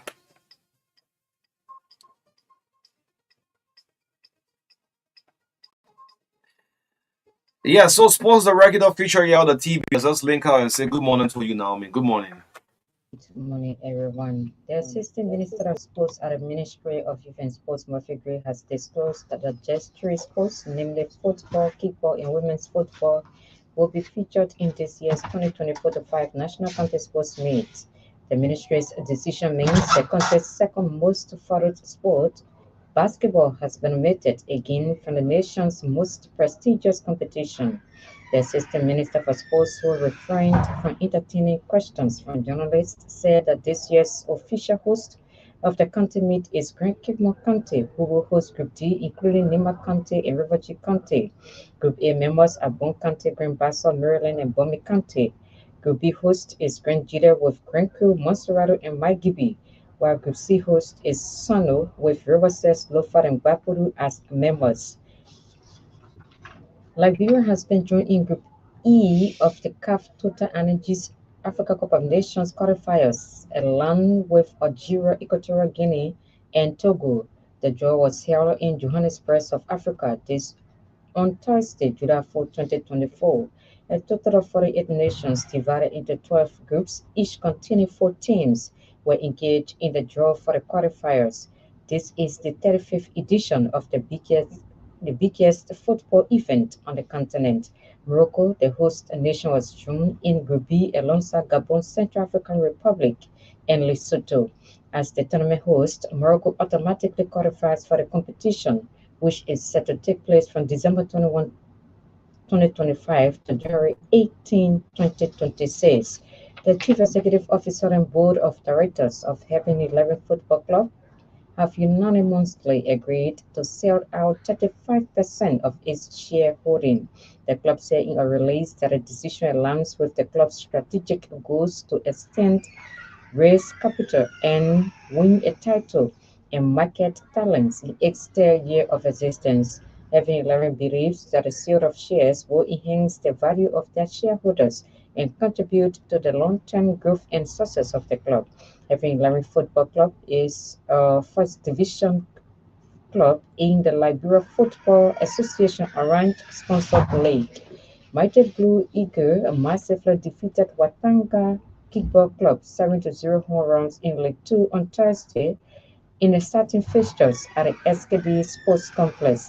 In the day's second encounter, Skills defeated Soma 1-2 home runs to make progress in the league law, while Shooting Star overpowered Sowa 6-4 home runs to end Thursday's kickball activities. Kylian Mbappe says it is an honor to play against Cristiano Ronaldo as France prepare to take on Portugal in their Euro 2024 quarterfinal. French man Mbappe, 25, signed for Real Madrid this summer, a club where Ronaldo won 4 successive Champions League titles. The two will go head-to-head in Hamburg on Friday, kickoff 2000 BST, and Mbappe describes it as a pleasure to face Portugal's 5-time Ballon d'Or winner. Ronaldo, 39, said this week it will be his last Euros, so this showdown with Mbappe has been described as a handover between two great players. But Mbappe says the Portugal legend is unique and he will follow his own path when he begins his stint with Madrid. Manchester City and Portugal midfielder Bernardo Silva played with Mbappe at Monaco and said he always stood out from the crowd. But Silva, who will not be drawn on comparisons between Mbappe and Ronaldo. Portugal boss Roberto Martinez has faced criticism for his team selection and their performance so far in the tournament. They needed extra time in a penalty shootout to overcome Slovenia in their last 16 tag on Monday. That's all from our sports desk.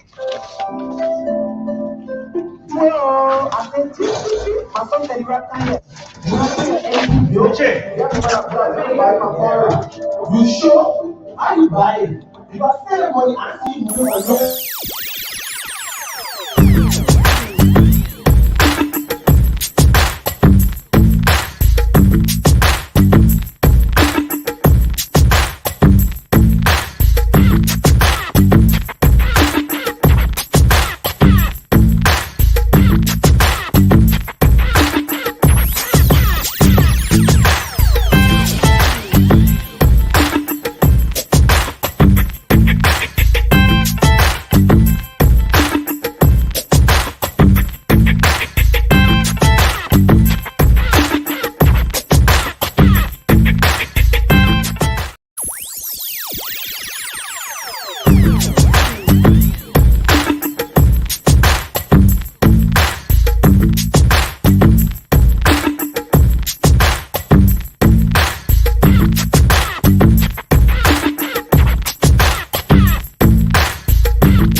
because me and Council was on the back to back yesterday.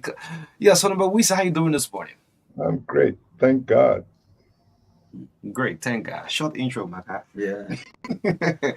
Yes, Kabina Janet, how you doing? Great seeing you. Oh, It's been a while. yes, we are around. And thank you. Again is Dr. Thompson Williams. Okay, well, okay, And she's an English professor. okay, So okay, you have to pronounce it very clearly. okay. Thompson No, Willen. eh? I And thought it's I was one word, so it's okay. not Enzo Willen. complicated. Exactly. Okay. I will change or Hey, use Kimmy now. Great. How you all doing? When I made a pronouncement that you all you have get the phone vibration or something like that. I'm getting somebody alert for some beep sound on the phone. So I don't please, know whether that was a light or yeah. what. Yes, yes, yeah, Richard, you have to help them do so. Yes, before we get this going on. It's 15 minutes now, 9 o'clock. So like I was saying on what we said, as we announce your name coming up on air this morning, we received a lot of text messages. Yes, received a lot of text messages coming through because people know yeah, yo. How is it? We'll make mention of the legacy of former head of state, interim head of state, Dr. Sawyer. And I received a lot of text messages. Let's hear from you individually. You understand? Well, the legacy of Dr. Sawyer, if there's anything to remember him for, would be not just the role he played educating Liberian youth. All of us here being product of Dr. Sawyer. But more than anything else, Dr. Sawyer worked very hard in this country for decentralization, devolution of power, Mhm. and the need to have a democratic society with the full participation of its citizens. So he was an expert in governance, and throughout his life, he worked to make that a living reality in Liberia. So we were therefore very happy when we heard from the family that they were thinking about creating a foundation, Mhm. which is now called Amos Claudius Sawyer Educational Foundation. Okay. I think you remember that Mhm. a few years back, the Liberia College at the University of Liberia was Mhm. named in his honor. Miss Honor. Mhm. So it's the Amos Claudius Sawyer Foundation. College of Humanities, Social Social Sciences. Sciences and Humanities. Let's retrospect a little bit of the name Amos Sawyer. I mean, let's go back a little bit. And any of you can come in. Well, I mean, I'm respectfully the youngest one here, Mhm. but my interest and the interest, especially for the college at the university, has to do with the propagation of Dr. Sawyer's writings. Mhm. I mean, he was a prolific writer, and you know how politically inclined we are at UL. But the young people there need to be aware of the writings of this particular figure and to see a lot of what they see today in governance and how he contributed to that and Okay. how they can also use those writings to help to fuel and propagate the thoughts, Mhm. the perceptions of Dr. Sawyer, and how they can interweave that Mhm. in formulating their own worldviews as it relates to good governance. So that is something that we're big on and we're really trying to propagate. And we're grateful to the family, Dr. Sawyer, especially Madam Duncan, Mhm. and I mean these two greats here, just Mhm. respective in their own rights, Mhm. but the foundation Mhm. to house it at you. I work at the university and specifically in the college, Mhm. so to really propagate the writings, the speeches, Mhm. the revolutionary Sawyer, but also the diplomat, also the statesman, and the writer. And that's what we're proud of, and that's what we're hoping to nurture at UL. Okay, great. So yeah, come on, Wisa, go ahead. With your own time, you spoken about the working component of Dr. Sawyer. How is it? Let's look at the political side of Dr. Sawyer. I mean, a statement, one-time interim president of Liberia. What can you remember? Well, maybe I should say Mm-hmm. I want to start from Sawyer as a student and on the way all the way up to being president. Okay. I've never seen a more modest person like Dr. Sawyer.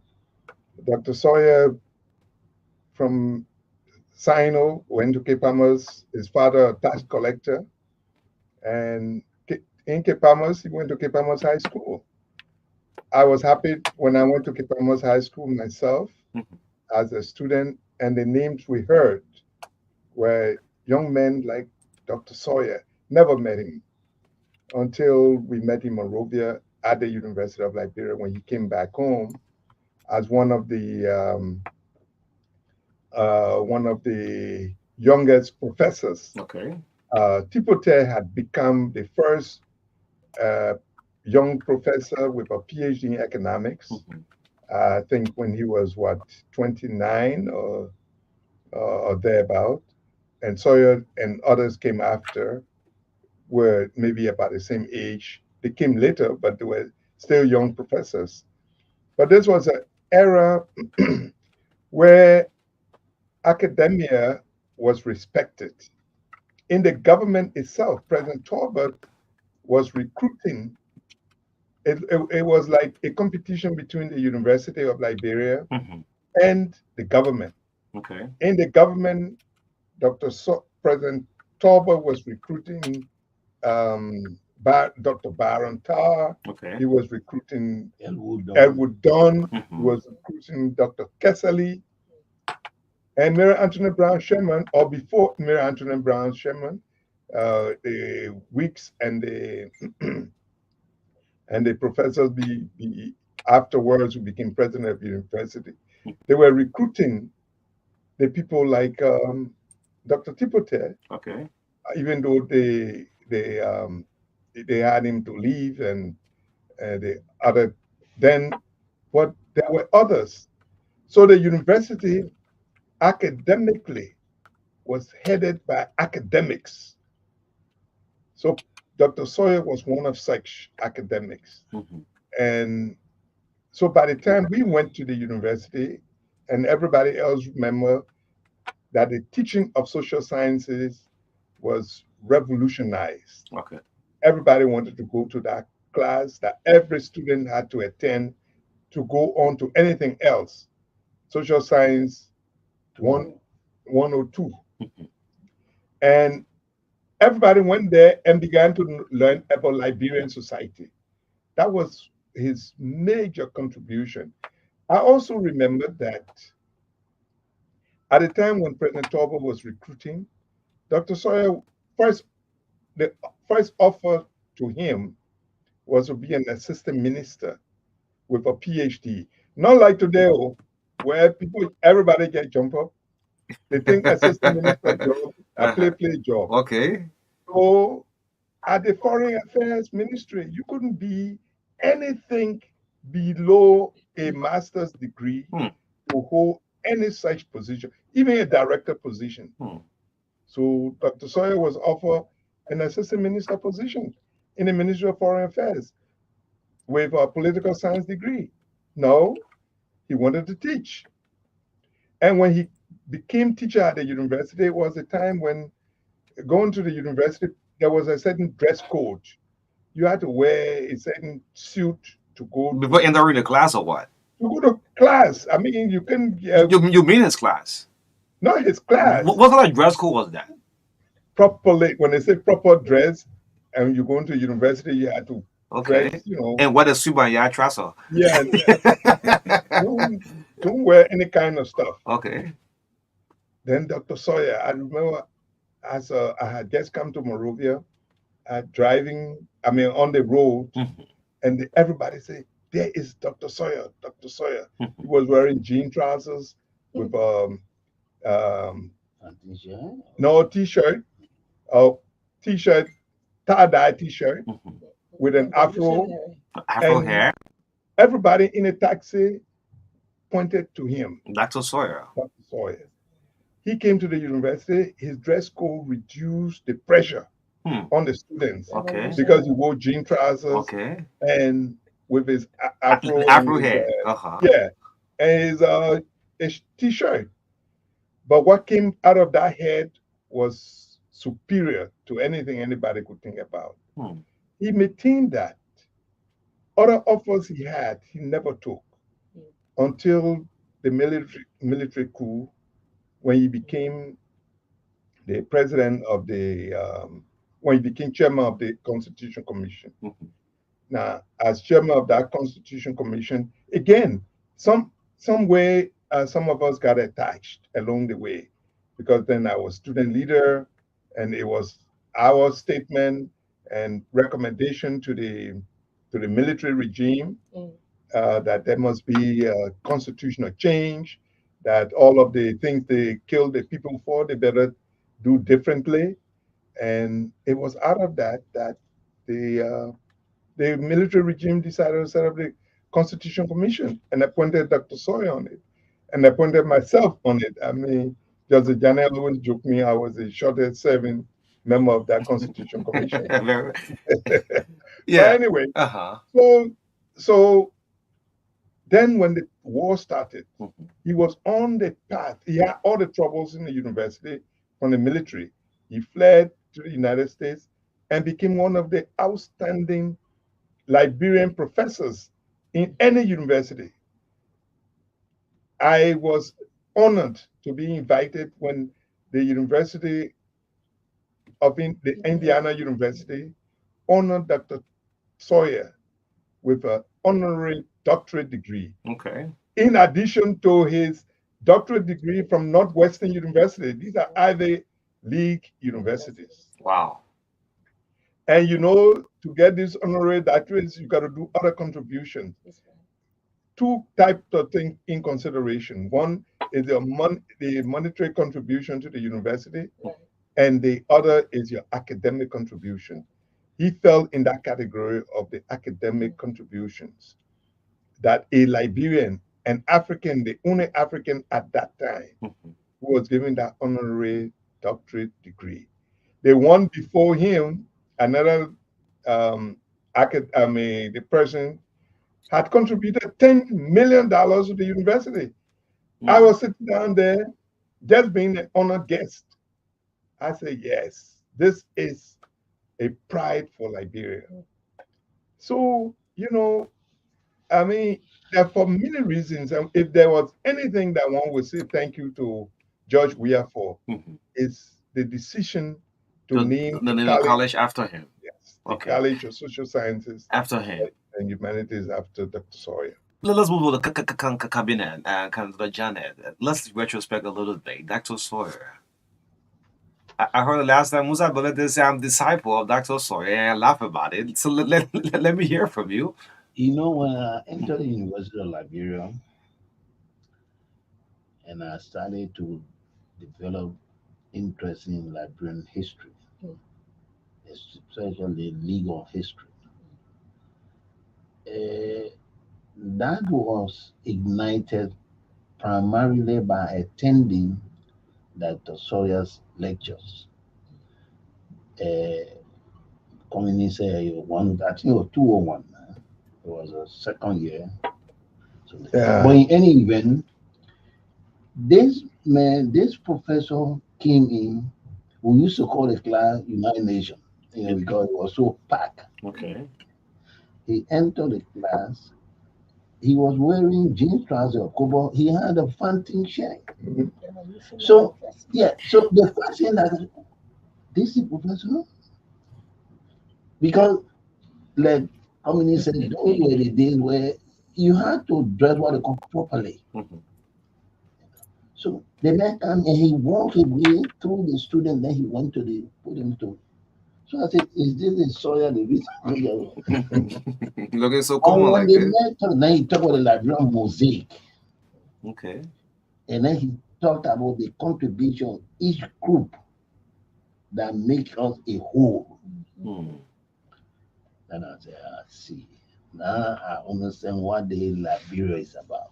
That was Dr. Amos Sawyer. Yes, sir. And you know, because I described as a man with tons of book in his head. Hmm. With all that, this was the most humble man I ever met in my life. In fact, Dr. Sawyer explained to me he went to this conference, and this was for what you call super professors. Okay. So he's standing the way in the hall, and then another professor came and met him there, and just one of those things where you say, "Can you help me with your log? Can you help me with this login?" It's like saying, "What the black man will be doing other than Exactly. this?" Yeah. Hmm. And I was like, yeah. So he just walked around there until they got somebody to come in. So the next morning, he was the first presenter. Mm. That was the first presenter. Hmm. This who had asked him yesterday to carry the luggage, it's sitting there. Hmm. Like the Sawyer day he presented, then he came to that and said, "I'm so sorry." Now I said, no, it's okay. It's okay. Hmm. I mean, very humble man. That's his. For someone who go to one class in university, I mean, we're all on the radio, all kinds of things. Hmm. Very, very humble man. Humble And man. always very humble. Very humble. Let's look at the political side. He became interim president back in 1991, October 9.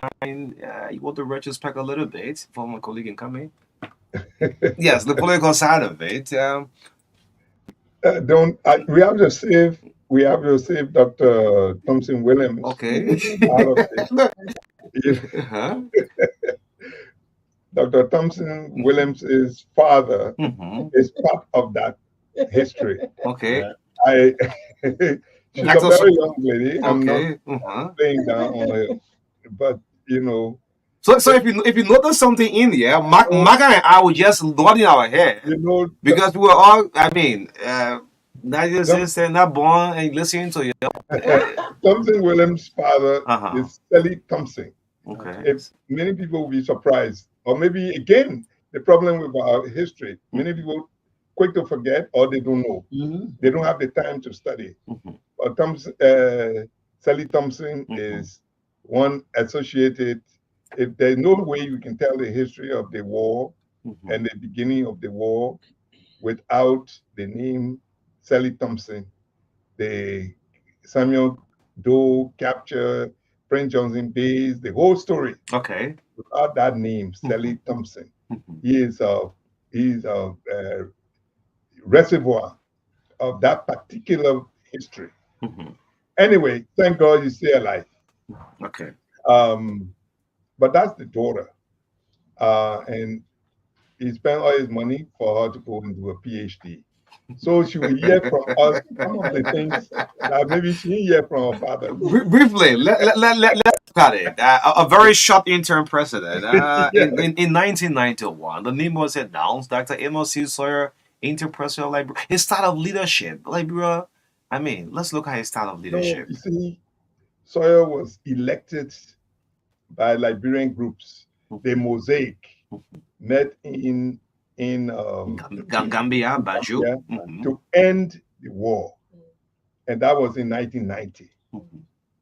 So in 1990, that decision was made by this Mosaic. Mr. Taylor was not very happy with all of this, as Doe was, but when Doe passed, it became more important that we reconvene the conference in Accra. I mean, at the Unity Conference Center. Mhm. That was when Dr. Sawyer was elected, re-elected. Re-elected.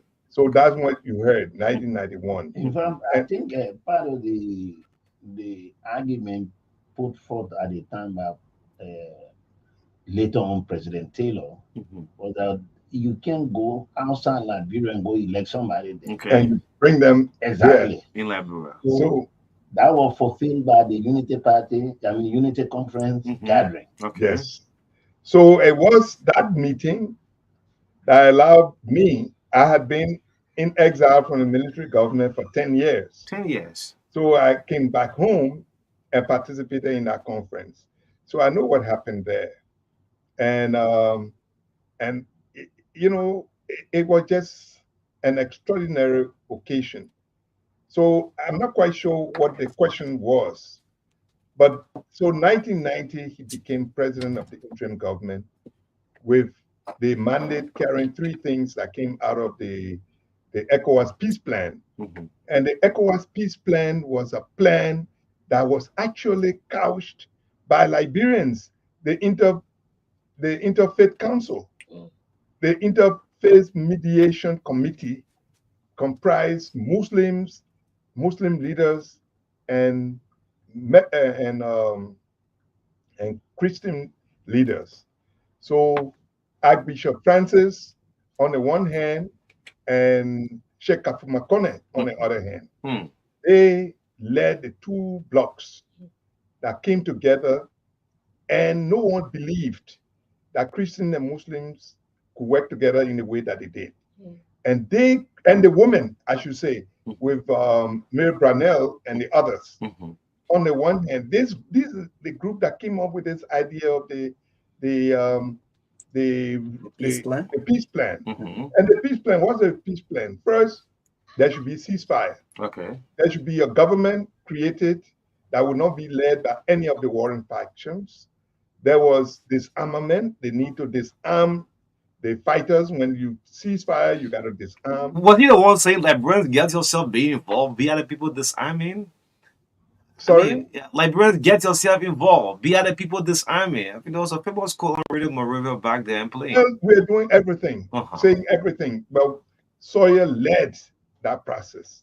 Difficult as it was, we had a peacekeeping force of West African leaders, mainly from Guinea, from Ghana, from Nigeria, from Sierra Leone, from Gambia, from Mali. They came together. First time. By this time, there was no history in the world of regional groups coming together to enforce the UN Resolution 7, I think, Security Council Resolution 7, which was basically saying that we can intervene in crises affecting the sub-region. So it didn't happen anywhere else. It happened here in Liberia. Liberia always got the first. I mean, so many firsts we have. And one of them was that. And so today when we talk, and one has to come to talk about this, when we forget about what West Africans have done for us to have this country today, then when your radio station sometimes, unfortunately, talk like I heard you yesterday, I wanted to call you to talk about whether Fulanis or this or that are foreigners and all of that, instead of looking at the contribution to business that they are doing, they are saying, we forget that it was young Nigerian Ghanaians that died, Sierra Leoneans, Guineans that died for us to be alive. We need to get everybody together. And this time, encourage business to come in. And Amos Sawyer supported that. That's why we have something called ECOMOG. And we say, thank God for ECOMOG. That is why when you hear me say we should build, and I was talking with the mayor of Queensville, I have to make a formal proposal to him that unfortunately the thing was made, but we didn't go into it this morning. That this beautiful park that is being built, the circle that is being built that we call ELWA Junction, we should that's where we should build a monument for ECOMOG, a monument for ECOWAS, for the peace. Maybe that should be the peace monument. When you come from any part of Liberia, what do we say? Pinsville is the city to come to. So it's that city, the biggest city where we are, where Truth FM is. Okay. We should beat our chest and do the best thing. And I'm sure the great thing that Mayor Bestman is doing, I think he will continue to do. We should continue to assist him to do those things. I don't know what more to say. Sawyer Okay. is connected to that too. Okay. Desmond is a follower of Sawyer. Okay. Great man. Yes. So this question. Well, we can do the, Well, I wanted to come in quickly yes, of a Okay. please. story, and I mean, feel free to fact check it respectfully. But when former President Weah at the celebration of Dr. Sawyer, this is his natal day, right? Mm-hmm. 2022. Mhm. And then introducing this idea of the Liberia College, formerly Liberia College, Mm-hmm. being named Amos Claudius Sawyer College. Uh, he relayed a story that moved me. Mm-hmm. So please fact check it. But former President Weah said that he I think visited a mansion. He had jeans on, and it wasn't the appropriate attire to wear. Mm-hmm. And where people were reprimanding him, or they could have reprimanded him, he heard people saying things. He thought he was dressed at the time, Mm-hmm. and someone said, "Hey, my man, you're not supposed to wear something like this." They come to the And mansion. yes, Mm-hmm. and Dr. Sawyer welcomed him, and then he said, "Ah, my man, I like your jeans." He Wow. said, as a young man, that was such an acceptance, where someone had just told him, "You're not dressed appropriately." And Mm-hmm. Dr. Sawyer said that was the acceptance. He was moved by that.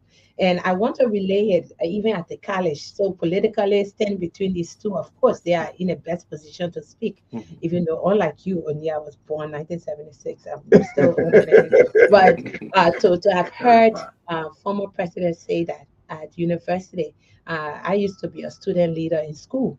But as I work with student leaders at university, I mean, there's the need of that acceptance. We accept you, and then we can hear you. So President Dr. Sawyer was willing to hear this young man. We are Okay. willing to accept him.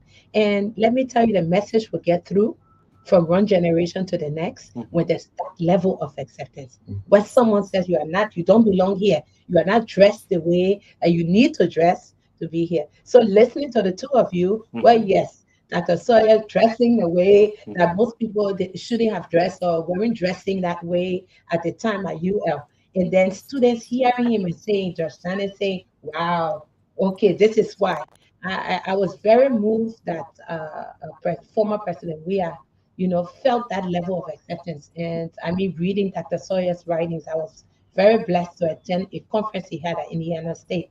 I attended school in the United States, but he was older then. But just to be in a room with this man, just the Okay. presence, So young people need that, especially those that revolutionary thinking, to I think to nurture it and to guide it and to help catapult it to something that's transformative. They need that acceptance, and I think Dr. Sawyer exemplifies that. His writings, I mean, I don't know if you've read No Land, No Vote, but that is something on you. Even if I have to come bring the gift to you, No land, no void. Land, No Vote. I mean, I read it and I thought, wow, and these people like Dr. Sawyer, we need to read. We don't celebrate our Liberian heroes enough. We don't celebrate. I don't want to get political because you also we are very politically inclined, and but we don't celebrate the fact that we have President Boyka today, we have Madam Salif today, we have President. We are walking around. This is different. This is a new day in Liberia, and we should celebrate that. And so listening to the senator talk about that peace, I think, yeah, to have that monument that when people come in, because we fought it for this peace, and we should be reminded. And no, of course, we have our conflicts, but when we show each other the level of acceptance, then someone knows, okay, I can hear you about the rights riot. I can learn something Okay. about it. But young people formulate what they want to formulate from their experience because people are not accepting them. They are not listening. So that's what I have to say. I hope it's relevant. Well, Yes. Dr. Thompson Williams, I think she says it better. And now you can hear an English professor. Yes, sure. But So, listen, mhm. listen, there is something we're talking about this, Dr. Sawyer, that generation of them that you had Dr. Sawyer, but before Dr. Sawyer came, or around the same time, Tipote came. Tipote was an international tennis player. Okay. He played with Arthur Ashe. He was the first uh, black player in Wimbledon. Okay. He was a fantastic tennis player. Mhm. Tipote played with that man. He came to Liberia for 25 years. He was a national champion playing tennis. Wow.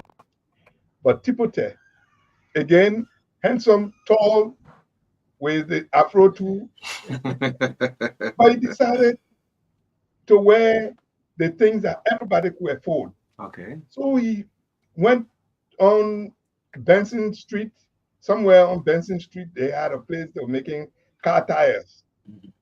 And he they made this footwear that the people call Tipote. Maybe you people are too young to know about those things. Mhm.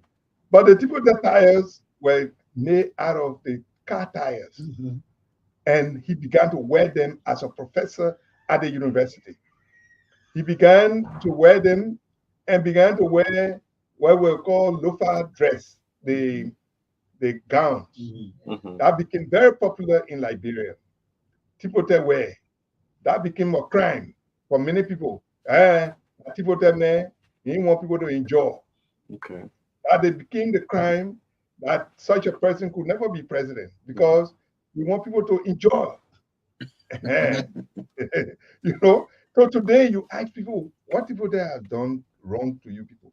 Oh, that puppy there, you put all kind of things. And they do it to political leaders at the moment. All the people running for office, if you try your best and be honest, no, you want people to enjoy. Something got to happen. And when I really like the fact Okay. that talking So about as you're talking, Dr. Tipote is calling, man. Interestingly, sorry for interruption. Tipote, can I call you at least 5 minutes? You have your own participation. You listen up to coming in. We say, Dr. Williams, is it possible?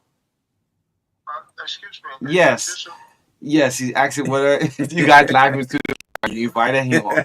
Yeah, so I'll place him with the call. Yeah, Marka was saying. Yeah, so the three of you here, I think had some interactions with the late Dr. Sawyer and maybe work with him at some point in time. Are there anything or some things that he really hoped to achieve in his lifetime with the services he provided in the country, becoming president of the interim government, that he did not regrettably achieve, that maybe he mentioned to you, or that you knew that he really wanted to do this but he did not?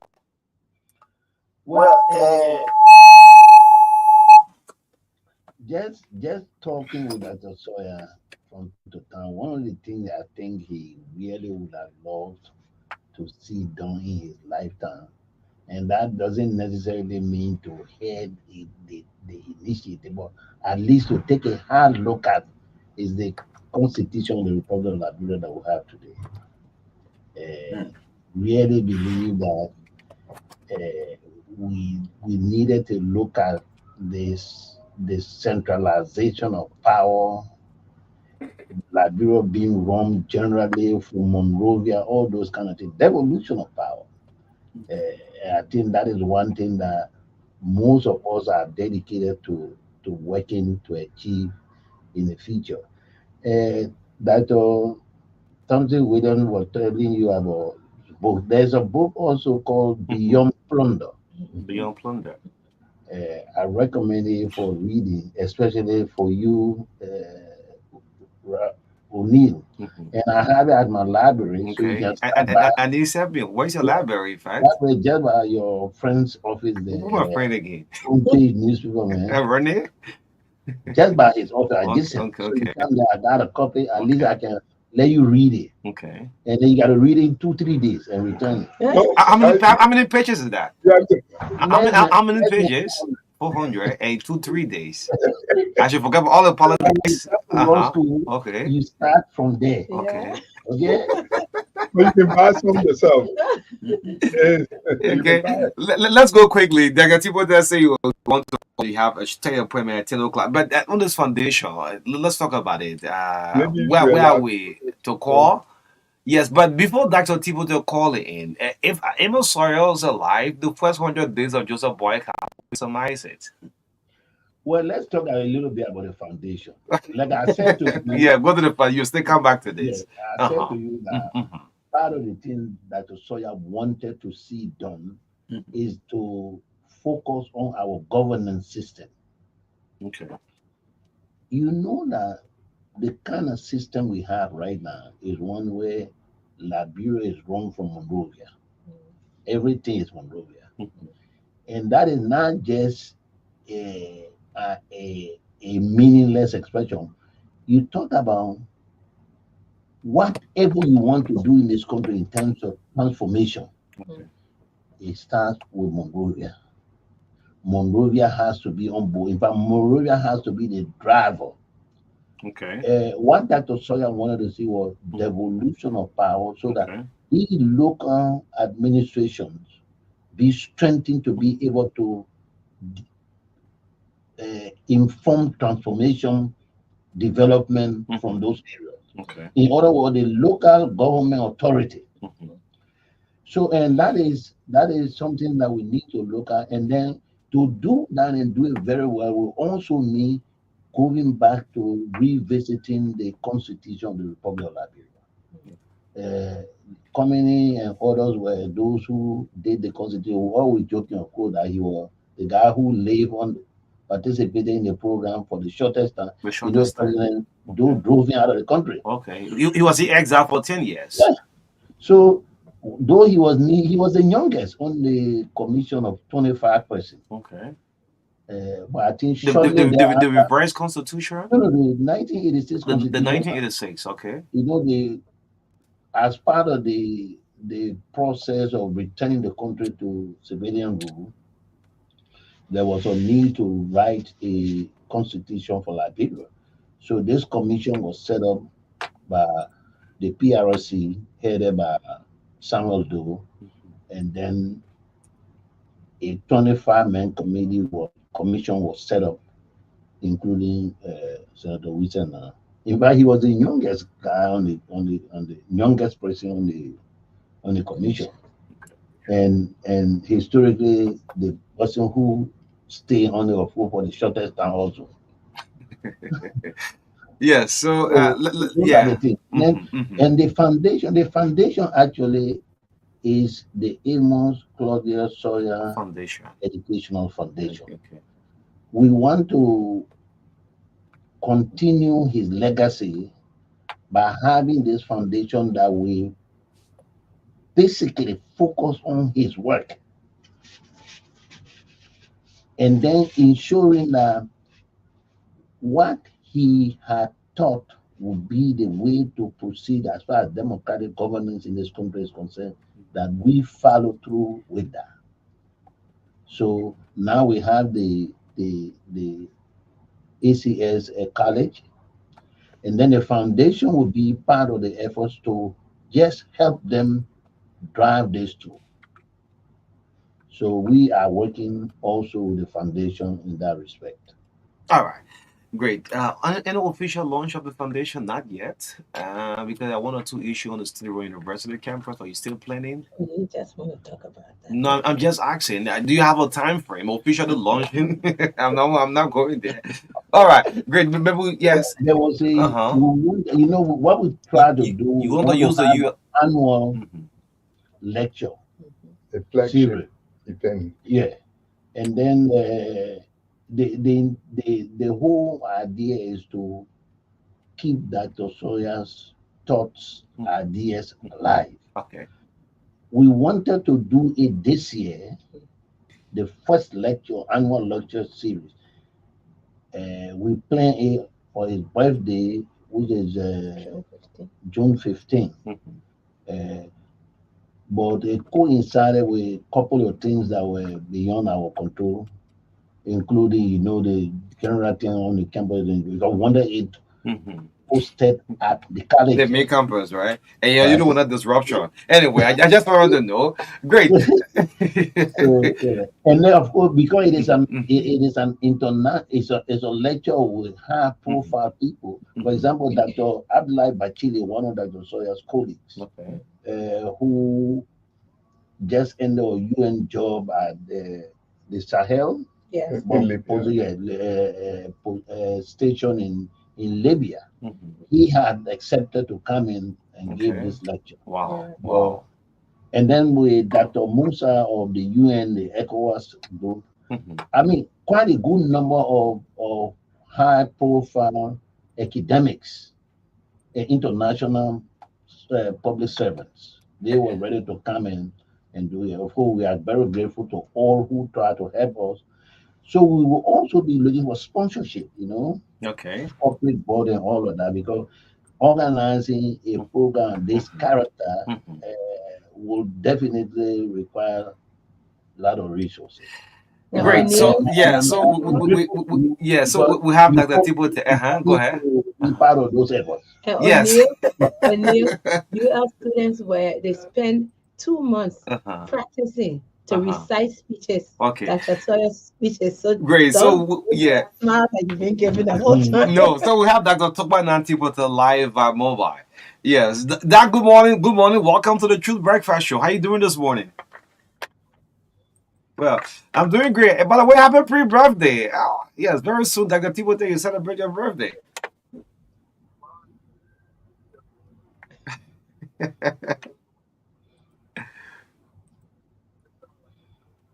Okay, great. Both of us share the same birthday anyway. That's why I remember it.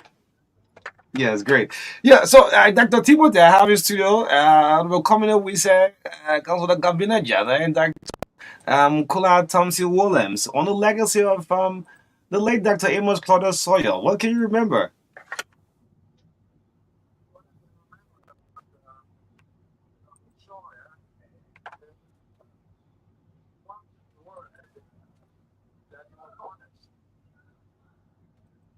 Yeah. Wow. Wow. Honesty. Mhm.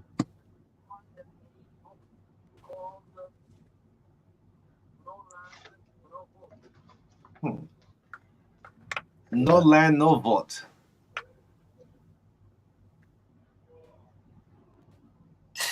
All right. Yeah, so that yeah, the foundation will be launched very soon. It's just that we haven't gotten the official date yet. The Education Foundation, keeping the legacy of Dr. Amos Sawyer. Let's hear from you. 1 minute, encouraging others. Yeah, when this foundation is launched to turn out. Yes, let's hear from you. Just in a minute before we let you go.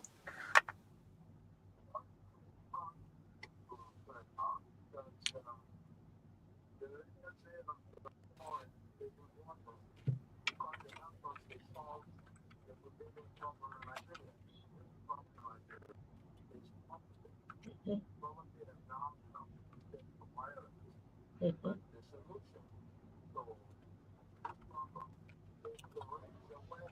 Mhm.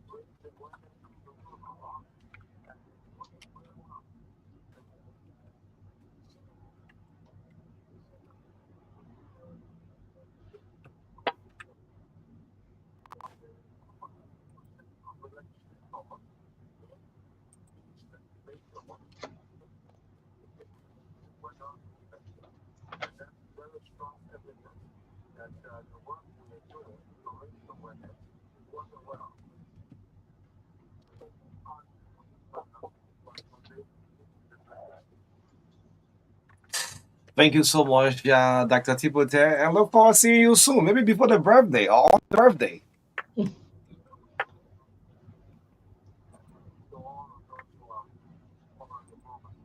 Yes. Yes, thank you so much. Yes, yes, yeah. Dr. Tukwa and Tipote. Yes. We're running out of time, Marka. Exactly. Don't bring this quality of people Uh-huh. on the show, With and time. you need to improve. You got people that who can help. Anyway, Council will take care of the airtime, so Let no me, problem. let me, Council's in there. Yeah, go ahead. let's say that Mm-hmm. we keep talking about the books like Dr. Sawyer. Mm-hmm. I mean, he had the time. I mean, I'm trying to do something, and I now see how difficult it is. When I was doing my master's thesis, it was the time I spent the most trying to write a thesis, write proper writing and going back and forth with the professor. Okay. So, and then I started writing 2 times books that I thought I would have been able to do got destroyed when the attack on my home and stuff like that. So I know what it takes to write a book. I associated with Dr. Sawyer on one book that is not very popular. That is called Sharing the Cola Nuts. Sharing the cola When I nuts. ran the Center for Democratic Empowerment, and when he was chairman of the board and I was the executive director. So we came up with a book that had to do with the crisis in Lofa that involved, if you remember, the Mandingos and this and that. And I'm so happy in the studies we did and the outcome. It's a tiny little booklet, but it is one of the things that informed other books that Dr. Sawyer has written. And the point is made all the time about what he believed in. Some of the three fundamental things that we in movement for justice in Africa, Moja, we talked about power to the people. When we see power to the people, and my life in the legislature, spent some time on the issue of the devolution and decentralization issues that talk about a new local government act, then land rights. But when you hear the thing about no land, no vote, it came from that debate when Sawyer wanted to be mayor. Actually, Against Chuchu Horton. against Chuchu Horton, Okay. against the That election didn't go. There was a lot of violence. You were not born that Yes, time. I was doing some research and said, yes, it's a contested as a city mayor. I was not born, but But anyway, so that was the election, the first major since 1955 election campaign against the True Party was that election. And Torba had to cancel the election, to save trouble. And it is out of that that he wrote No Land, No Vote. No land, no. So No Land, No Vote is a must reading. So when sometimes we claim certain things, we think we are the first. I need a real copy of that. Oh yeah, you Yes, need to. I need a copy of the book. Get a copy at my library. And you get it. I have 5 copies on you. All and, right. I'm willing to give one, but the jokes about UL, I don't know. No, I need to read that No Land, No Vote. Yeah. So let's make this interactive a little bit. But I was asking a question, and Councilor Jenna didn't answer. Professor Sawyer, the 100 days of our president, current president, Joseph Human Boyka, if Professor was alive the first 100 days, if you want to surmise it. Well, you know that we are basically still going through a major national transition. Okay. Senator Wuse just mentioned about the work they did with respect to the local government act. All of those things are part of the general concept of devolution of power. When you look at our laws, especially the Constitution that you give so much power to Monrovia, particularly the head of the executive department. And then you also look at the kinds of things that need to be done, where you begin to see the hurdles. And most of them are legal hurdles. Like I was telling my students the other day, I say one of the biggest things in terms of exercise of power in the kind of constitutional arrangement we have is the power to say how public money should be spent. Okay. That appropriation power is given to the legislature. But don't forget now, the same constitution says the man who or the woman who has the authority to say take $5 from the treasury is the president. Okay. So when you do the appropriation Mhm. and then he decides, well, I'm not going to be bothered with it, what do? The only thing you can do constitutionally is to override his his decision, which must be done by two-thirds vote of the legislature. When will you get that? So all these kind of, but basically is we are, I would call it work in progress. We all need to be on board to help move around, or else all we'll be doing from time to time will be just changing guards, but the system will not change. Great. The system will not change. It's 4 minutes down, 10 o'clock. I mean, we're going like 10 minutes of our radio time. Let's get some reaction from the public. Yes, One the Legacy, the foundation of the Amos Higher Education Foundation to be launched very soon. Let's get the lines activated. Yes, Zero. yeah, Go ahead. 0770202579. Yeah, 077728596. I made a call on Councilor Telon Gongolo. Council, you want to call? Please go ahead and do so. Good Good morning, Mark. Good morning, O'Neill. morning. This is for Big Care, a proud son of the G County. I want to ask my honorable CEO father in Silver, comes from my county and the other. What are those bad legacy that we can remember of the late Dr. Amon Kwagya? If I put it to you, we're talking about Education Foundation. Yeah, somebody in there. Yeah. morning. Yeah, go ahead. This is Pastor Lake from Aggie County. Thank you for taking my call. Well, obviously, these gentlemen are cornerstone one area in the world, so to speak. I just want to know, since Dr. Tipo just spoke about Honesty. honesty. He spoke about honesty. Mhm. And I want to know that if he was around today, if you weren't around today, whether he would support the War Crimes Court, and if so, what's about you guys? Would you support him? And I'm proud of the lady who's sitting right there. Thank you for taking my call. Okay. Thank you. Great. I mean, you're calling my direct. I'm amazing to call Councilor Telon Gongolo. So you just leave my the other morning. line. Yeah. You're calling regular line. Good morning. Good morning, O'Neill. Good morning. Thank you very much. My name is Moses Tuasonya. I'm calling you here from 12 houses in Beasley. Let me say bravo to Councilor Cabinet Janet, nephew, because I'm one of the few and he's my nephew anyway. Okay. Certain information, listen to us that the story of the list, it broke my heart. I've been teaching for 7 years since 2017. I listened to that interview and the journalist asked me what to get. He said, well, to have taught at the university and see people that are taught in permanent position in society. I said, wow. Yeah, So me really that's think right. that those people look down on us.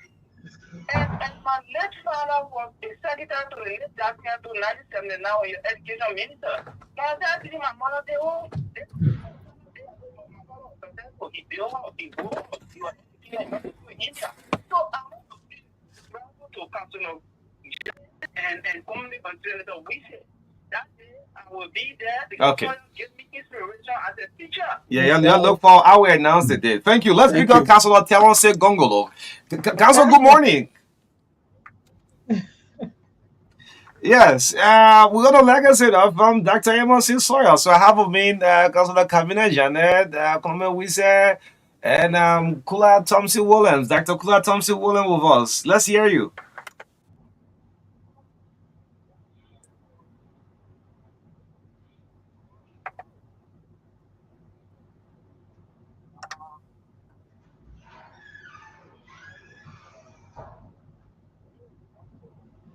Yeah.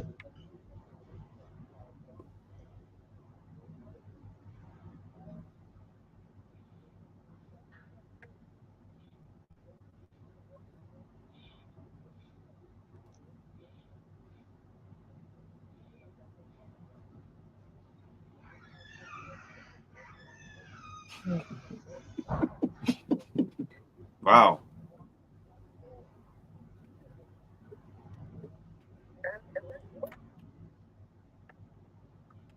They were so humble. And he really humble up to his death. But a prolific writer and And now I wisdom because you almost consulted in most things he did about this country. I know because I worked with him for 4 years as his executive assistant. And he listened. And sometimes I even say, you're so educated, but I like, you don't know anything. And that's how you should try to elevate people. Can you imagine a lady speeches of Dr. Sawyer and then read the speeches the way I read them, and then you say it publicly, the speech I read about our young man. It is so much to me. And you're very organized. A hard-working person. I just complete describing Dr. Sawyer. So everybody hears the him will say exactly what I'm saying. You're not a perfect man, nobody is perfect. Yeah, Dr. Tipo there just called counsel and said what he described the late Sawyer as honest. He just used one word. He said honest, honesty. He was an honest man. But more than that, he was a humble man. Somebody will be honest and arrogant. He was well informed. But even then, he was prepared to listen to somebody much younger, somebody much less educated. He always wanted to hear views. So one thing that he has a lot of people that he was a very good listener. Very good listener. So, Dr. Sawyer, master meeting was patriotic, was honest, and humble. Okay, so as we take leave of you, the Education Foundation of Dr. Abel Sawyer will be launched very soon. We yet to have the final date. We'll definitely announce to you. Will you be forming part of it? We'll have Janet, Councilor Janet, and others in studio. I have no choice. No. I was executive assistant for the time we done for 4 years. I knew so much. We worked together. I have a new obligation to be there. So that's not even your ask. Okay. Council, thank you. Thank you for picking up. Yeah. Thank you. Okay. Yes, Councilor Tewonse Gongolo. Yes, Marka, we can take just 2 more. We have to go into our radio time. Yes, Yes, let's just take 2 more. Good morning. Good morning, Marka. And let me say good morning to the studio guests, more specifically to Kabina Jaya, one of my role models in this country. Briefly, when I interacted with Sawyer and Daniel Johnson from Firestone at the airport, also said he's a man to listen. I recall when security people were taking off, well, I was eager to talk to him because I've been hearing him. The moment I said that, can I have a minute with you? He stopped. And I only chatted with him for a few times, but he responded to my question. Certified me good. So I think it is necessary for those of the people who are the veteran educators of the country to at least organize a series that people will be taught about some moral lesson of our veterans. I think it is necessary. Some of us will be there. Let me appreciate the Captain Institute for this program. Thank you. Thank you. Our last call on the line. Eba Yuman Plaki. Eba morning. Congratulate our leaders in the studio, Councilor John and Senator Reese. And my sister there, Andrew also is a very young woman, so clearly we are very proud of you. But I want to go back to something Senator Reese said. He was talking about honoring ECOWAS or ECOMO. That's true. But if you have confessed that Dr. Sawyer has done so much, why don't we erect his monument instead of ECOWAS? Can we do Dr. Sawyer first before ECOWAS? Today in our country, we got many former president monument, including Mrs. Salih, the first female elected president, Mr. George Weah, who wore all of the prizes in color football. Just the way Dr. Sawyer, who led our country when this country was in need.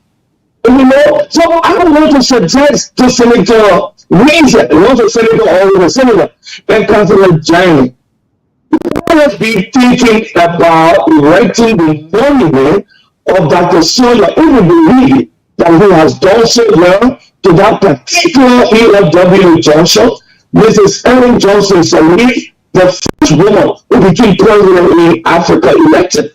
And then Mr. John Wheeler. So we can say and appreciate those who are just that. Okay. He knows foundation. They should be side by side. This is my suggestion. Johnny and Senator Reason. I am not being racist. Our African brothers contributed, but let us start thinking about Okay. All right. Nigeria. You don't see Nigeria money than that.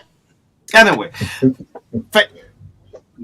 thank you so much. The last time before Linka, Ghana lined up more than 5 presidents doing a picture together. I was like, wow. It rumbled the internet. Yes.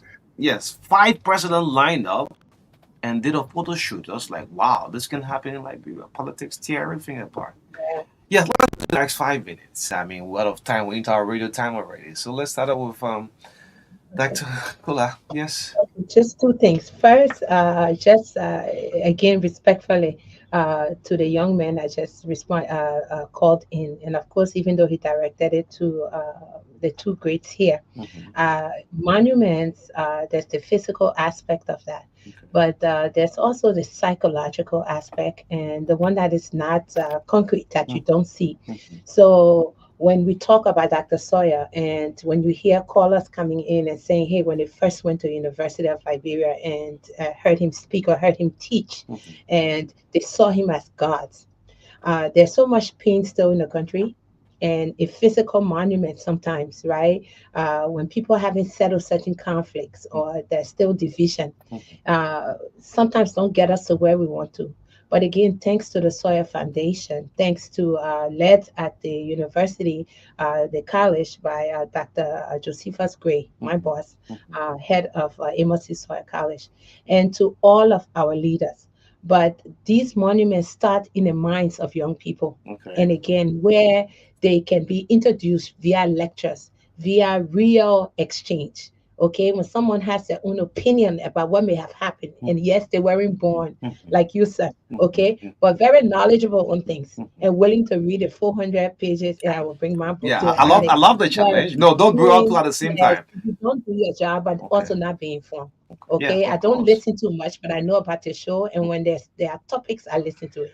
So what you do is giving key information to people that may not read or people that may not even have data today to listen, but they are turning you on and you are telling them something that moved me. I don't remember who said that, but one of your hosts said, if you don't have information and you starting your day in Liberia, I mean, it's like you walk in, maybe you go into this place and they say, everybody don't go there, and you going. So it's very important. So you do very significant work. And Dr. Sawyer legacy now proves the significance of his work. I'm a teacher. I would do it again and again if I had 20 lifetime. And I would teach at UL again and again. We are a nation premier university. I mean, there's no one that can compare to us. Don't get me on that. The second thing by himself, when you have the school, anyway, but I wanted to highlight that although the foundation is in launch here, the foundation also exists because just like I did, but not compared to Dr. Sawyer, I had a teaching life in America. Dr. Sawyer left a legacy there. So the foundation is launched in the States. And if you need to find information, about it, you can go to www.sawyerfoundation.org. There are pages we are still working on, but you can see and learn a lot about the foundation there. And as we await the foundation, the launching of it in Liberia, listeners can go to www.sawyerfoundation.org. So at least you know that this is something that's not we're talking about. This is something that's actually working. Before I remain silent, is to say thanks to again his wonderful widow. When you are married for years, I'm married 20 years, to have been married to a man like that. but to share his life. I was speaking to her the other day at a meeting, and she was concerned about us keeping his writings. Okay. I mean, they have children. They can keep these writings, the original ones, for his children. My father, like Senator spoke about, I have writings from my father. Okay. I mean, You I still mean, keeping he's here that? today. Mhm. Writings, his actual writings, how he was feeling about what was going on in the war. He was taking the time and writing, Mhm. and I have the actual thing. So if I wanted to do a book on that, he would be surprised too because I kept that. So Mhm. I'm mentioning that because Madam Sawyer could keep it for her family, but she's passed it over to the country The whole because she country. knows her husband's life was for the nation, not just. So we say thanks to her, and we say thanks to this this movement to Okay. inform young people. I'm passionate about young people, and the young people that will lead like you are the ones that are doing it now today, like yourself, Mhm. need this information. So Great. I'm So bringing the book. yeah. So the first thing you see to the website, donate to the Sawyer Foundation. I'm up to the website Excellent. already. Donate to the Sawyer Foundation. Great. Yes, Councilor Janet. Let's use 5 minutes quickly. Well, first to thank you very much and thank the Sawyer family for the honor of asking me to chair the Amos Sawyer Foundation. It's a great honor for me as a person and my family, and also a big thank you for people like my colleagues here, the Senator, Dr. Thompson Williams, for the kind of contribution they are all making to make this what we want it to be. A big thank you to Mrs. Sawyer and the Sawyer family. What we want to do is to work every day because next year will be Dr. Sawyer's 90th, 80th 80th birthday. birthday. Okay. So we have set up committees to start work already because we want to make it a very grand occasion. We will bring in these international uh, friends of Dr. Sawyer who will help us to launch it formally. It's going to go a big thing, and we'll make sure that you are there. Okay. I'm sure by that time you'll also be in the law school, so we'll be in touch. Well, it's a great honor being here and to share this beautiful occasion with these distinguished Liberians. And thank you very much for having us here. Great. Yes. What we say? Well, I want to thank you. And the questions that came, we will not be able to answer. I think Chawan, Councillor Gonglo did a great deal of work gets talking about our experience working with him, as I did myself with him, um, especially when we ran the Center for Democratic Empowerment. Okay. And people were talking about honesty. For the 4 years that Dr. Sawyer was president of the interim government, Mm-hmm. his house when he was in exile that he and his wife tried to buy in the United States that people wrote all kind of mess about. He could not even pay Mortgage. he couldn't pay the mortgage. Mm-hmm. He got more money as a pay as chairman of the board of SEED than when he was president of the interim government. Wow. The small allowance we used to get when we work in the government, Mm-hmm. he used to give to a lady called Miss Blossire, another honest, Okay. very, very honest woman who worked with the archives, who revived the archive into a respectable institution and went to the Land Commission, Okay. who just ended a period at the Land Commission. And I really think they should, this type of honest people Mm-hmm. are around. Mm-hmm. That woman used to receive Sawyer's allowance. Wow. And then people used to go and collect his money, the allowance that he was getting as president Mm-hmm. from Blossire. Sawyer at the university, his pay as university professor, Mm-hmm. he never got. He was paying student scholarship, That's right. Hmm. paying fees for students. From his pay on the UL. Yeah, everybody, many people know that story. I mean, I didn't have to do it because I was also working as an electrician Okay. with LEC and with Okay. MPA. Okay. So, but the point there is, a suggestion is made about what we can do and honoring people. And I'm happy that Blackett did not Blackie, right? Ibe Blackie. Blackie. Okay. He did not dismiss the option of honoring ECOWAS. Okay. I think we still can do what he's saying about the other people. Sawyer was great. Ellen Johnson Sirleaf, absolutely great. And George Weah, historical figures. Liberia is lucky that we had these historical figures. But here is it. We have a new young lawmaker called Bestman. Now, Bestman is doing things now, cleaning up Pinsville. We who are citizens of Pinsville are very happy that we are. Dr. Thompson Williams is not from Pinsville, she's a Moral girl. Okay. But we was... are Pinsville people. Okay. So we got to talk to our mayor. Look at just our Dupo Road Junction. He's cleaning up the place. A monument can be built there. The monument we're talking about over in but the place, the city that can grow and do wonderful things, that Pinsville. And luckily, we have a good man as a mayor, a far, a big thinking gentleman.